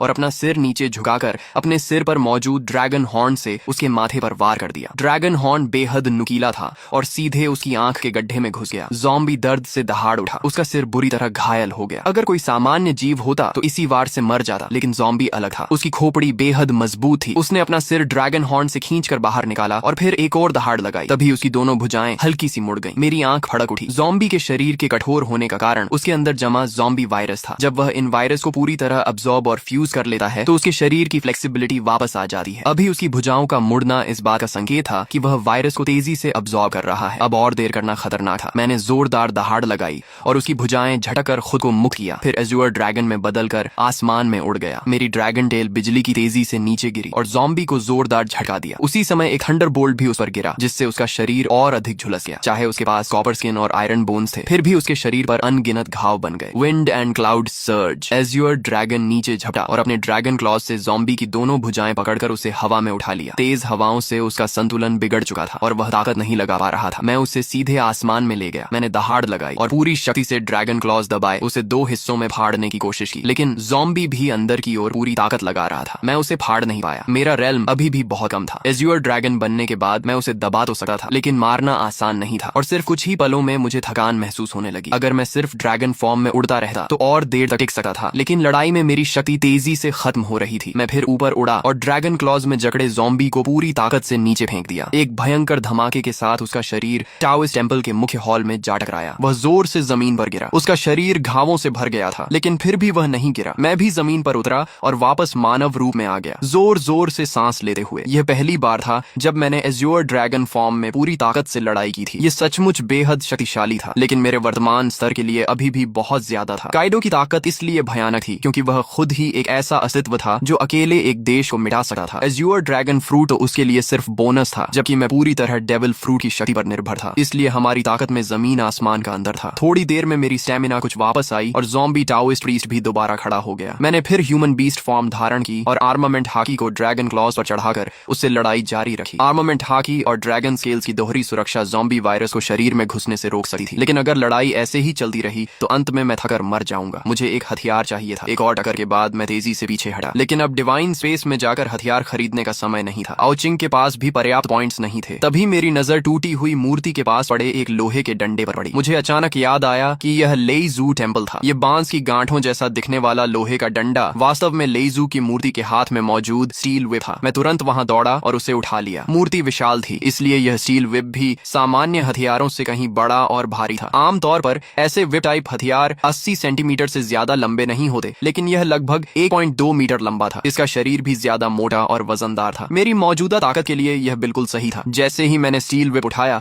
ज़ॉम्बी टाओइस्ट प्रीस्ट फिर से मेरी ओर टूट पड़ा। उसका शरीर लगभग बिखर चुका था, लेकिन उसकी आक्रामकता अब भी कम नहीं हुई थी। मैंने अपनी पूरी शक्ति से अंतिम प्रहार किया। इसके बाद मैं ह्यूमन बीस्ट फॉर्म से बाहर निकल आया। मेरे हाथों में इतनी ताकत नहीं बची थी कि उस भारी स्टील व्हिप को पकड़े रख सकूं। मैंने उसे जमीन पर गिरा दिया और पूरे शरीर में असहनीय दर्द और कमजोरी महसूस होने लगी। जमीन के नीचे छिपा आओ छिंग जब लड़ाई की आवाजें बंद हुई तो सावधानी से बाहर निकला। मुझे जमीन पर बैठा हांफते देकर वह दौड़ कर आया और मुझे रैट मीट तथा फ्रेश वाटर लाकर दिया। थोड़ी देर आराम करने के बाद हम दोनों टूटे हुए टोइस टेम्पल के अंदर गए। प्रवेश द्वार पर मिला वह गंजा आदमी लड़ाई के प्रभाव में पहले ही मर चुका था। मंदिर के अंदर हर जगह टूटी हुई मूर्तियां और बिखरे हुए सामान पड़े थे। जमीन पर कई विक्टिम्स की लाशें थीं। पीछे का हॉल वह जगह थी जहां बूढ़ा टाओइस्ट प्रीस्ट रहा करता था। मुख्य हॉल ढहने के बावजूद यह हिस्सा अब भी सही सलामत था। यहाँ सुरक्षित होना चाहिए। मैंने फैसला किया कि आज रात यहीं आराम करेंगे। मैंने आर्मर्ड व्हीकल को दरवाजे के सामने खड़ा कर दिया ताकि कोई इंसान या ज़ॉम्बी अंदर न आ सके। फिर एक कुर्सी लेकर आंगन में बैठ गया और रात के आसमान को देखने लगा। तभी मेरे मन में एक विचार आया और मेरी चेतना डिवाइन स्पेस में प्रवेश कर गई। चूंकि तुम पहले व्यक्ति हो जिसने स्टार रैंक ज़ॉम्बी को मारा है, तुम्हें एक रिवॉर्ड मिलेगा, और क्योंकि तुमने अपोकलिप्स शुरू होने के 10 दिनों के भीतर स्टार रैंक ज़ॉम्बी को मारा है, रिवॉर्ड क्वालिटी बढ़ा दी गई है। साथ ही तुमने सीधे 2 स्टार ज़ॉम्बी का वध किया है, इसलिए रिवॉर्ड क्वालिटी एक बार फिर बढ़ाई गई है। कृपया नीचे दिए गए 3 टाइटल्स में से एक चुनो। टाइटल। ये सुनते ही मैं उत्साहित हो गया। टैलेंट की तरह ही टाइटल भी बेहद दुर्लभ चीज थी। पिछली जिंदगी में मैंने इतनी मेहनत की थी, फिर भी मुझे कभी कोई टाइटल नहीं मिला। पहला टाइटल ज़ॉम्बी किलर, ज़ॉम्बीज को होने वाला डैमेज स्थायी रूप से 2 गुना। दूसरा टाइटल बाउंटी हंटर, ज़ॉम्बीज को मारने पर मिलने वाले पॉइंट्स स्थायी रूप से 2 गुना। तीसरा title divine member, divine space का सम्मानित सदस्य बनो। तुम्हें एक बार किसी वस्तु को 90% डिस्काउंट पर खरीदने का मौका मिलेगा और भविष्य में डिवाइन स्पेस की हर खरीद पर 20% डिस्काउंट मिलेगा। तीनों टाइटल्स बेहद आकर्षक थे। तेजी से मारना और ज्यादा कमाना दोनों शानदार थे। सामान्य तौर पर तेजी से मारना बेहतर होता क्योंकि उससे कमाई भी बढ़ती और अधिक शक्तिशाली ज़ॉम्बीज को चुनौती देना भी संभव होता, लेकिन ये दोनों भी तीसरे टाइटल के सामने फीके थे। डिवाइन मेंबर, एक बार 90% डिस्काउंट और हमेशा के लिए 20% डिस्काउंट। डिवाइन स्पेस में 2 यूनिक एक्सचेंज आइटम्स थे, invisible black blood line factor और डेविल फ्रूट के साइड इफेक्ट्स हटाने वाली डीमन ट्रांसफॉर्मेशन पोशन। दोनों की कीमत 100 मिलियन पॉइंट्स थी, लेकिन 90% डिस्काउंट से उन्हें सिर्फ 10 मिलियन पॉइंट्स में लिया जा सकता था और बाकी सारी खरीदारी भी सस्ती हो जाती। मैं इस सुविधा का इस्तेमाल करके बीच का व्यापारी बनकर भारी मात्रा में पॉइंट्स कमा सकता था। सोचने की जरूरत ही नहीं थी। मैंने तुरंत तीसरा टाइटल चुन लिया, डिवाइन मेंबर। इसके बाद मैंने अपना पर्सनल पैनल खोला। नाम आओ हाउ, talent hockey genius, title divine member, devil fruit fish fruit as your dragon form, realm broken body copper skin, equipment लेईजू व्हिप टेल, पॉइंट्स 9655। मैंने अचानक देखा कि इक्विपमेंट सेक्शन में सचमुच कुछ मौजूद था। लेईजू व्हिप, मैंने अपने पास रखे उस बैम्बू जॉइंट स्टील व्हिप को देखा। ये लेईजू टेम्पल में पूजी जाने वाली लेईजू की मूर्ति का हथियार था, लेकिन आखिर यह तो एक सामान्य वस्तु ही थी। फिर इसे इक्विपमेंट क्यों माना गया और इसके साथ यह टेल शब्द भी क्यों क्यों जुड़ा था? मेरी पुरानी बेसबॉल बैट ने भी तो इतने ज़ॉम्बीज मारे थे। फिर उसे कभी इक्विपमेंट नहीं माना गया। मैंने स्टील व्हिप को अपनी गोद में रखा और ध्यान से उसका निरीक्षण करने लगा। आखिर इसमें ऐसा क्या खास था? स्टील व्हिप पूरी तरह जंग खा चुकी थी। साफ था कि यह कई सालों से यहाँ रखी हुई थी और शायद हजारों लोगों ने इसकी पूजा की होगी। इसमें कुल 18 जोड़ जॉइंट्स थे और हर जोड़ पर कुछ टाओइस्ट सिंबल्स और टैलिस्मन्स बने हुए थे। मैं सोच में पड़ गया। डेविल फ्रूट अप्रेजल फीस सिर्फ 1000 पॉइंट्स थी। मेरे लिए ये कोई बड़ी रकम नहीं थी, लेकिन अभी इसकी कोई खास जरूरत भी नहीं थी। फिलहाल हमें उस फ्रूट की आवश्यकता नहीं थी। जब हम वापस घर पहुंचेंगे तब इसकी पहचान कर लेंगे। इसी दौरान दूसरी तरफ एक बड़ा हादसा हो चुका था। हमारे ऊपर वाली मंजिल में रहने वाले चेन फैमिली के बाप बेटे को पता चल गया था कि हमारे पास बहुत सारा राशन जमा है। उस समय घर में सिर्फ माँ और लियू मेंकियन थी। डैड और लिनक्वी नीचे ज़ॉम्बीज से लड़ने गए हुए थे। चेन फैमिली के बाप बेटे ने मौका देकर माँ और लियू मेंकियन पर हमला कर दिया ताकि वे घर और राशन पर कब्जा कर सकें। शुक्र है कि लियू मेंकियन पहले से सतर्क थी। जैसे ही उन्होंने हमला किया उसने तुरंत पलटवार किया और दोनों को मार डाला। माँ ये सब देखकर बहुत डर गई थी। हालांकि उन्होंने भी पहले ज़ॉम्बीज को मारा था, लेकिन किसी इंसान को अपने सामने मरते हुए देखना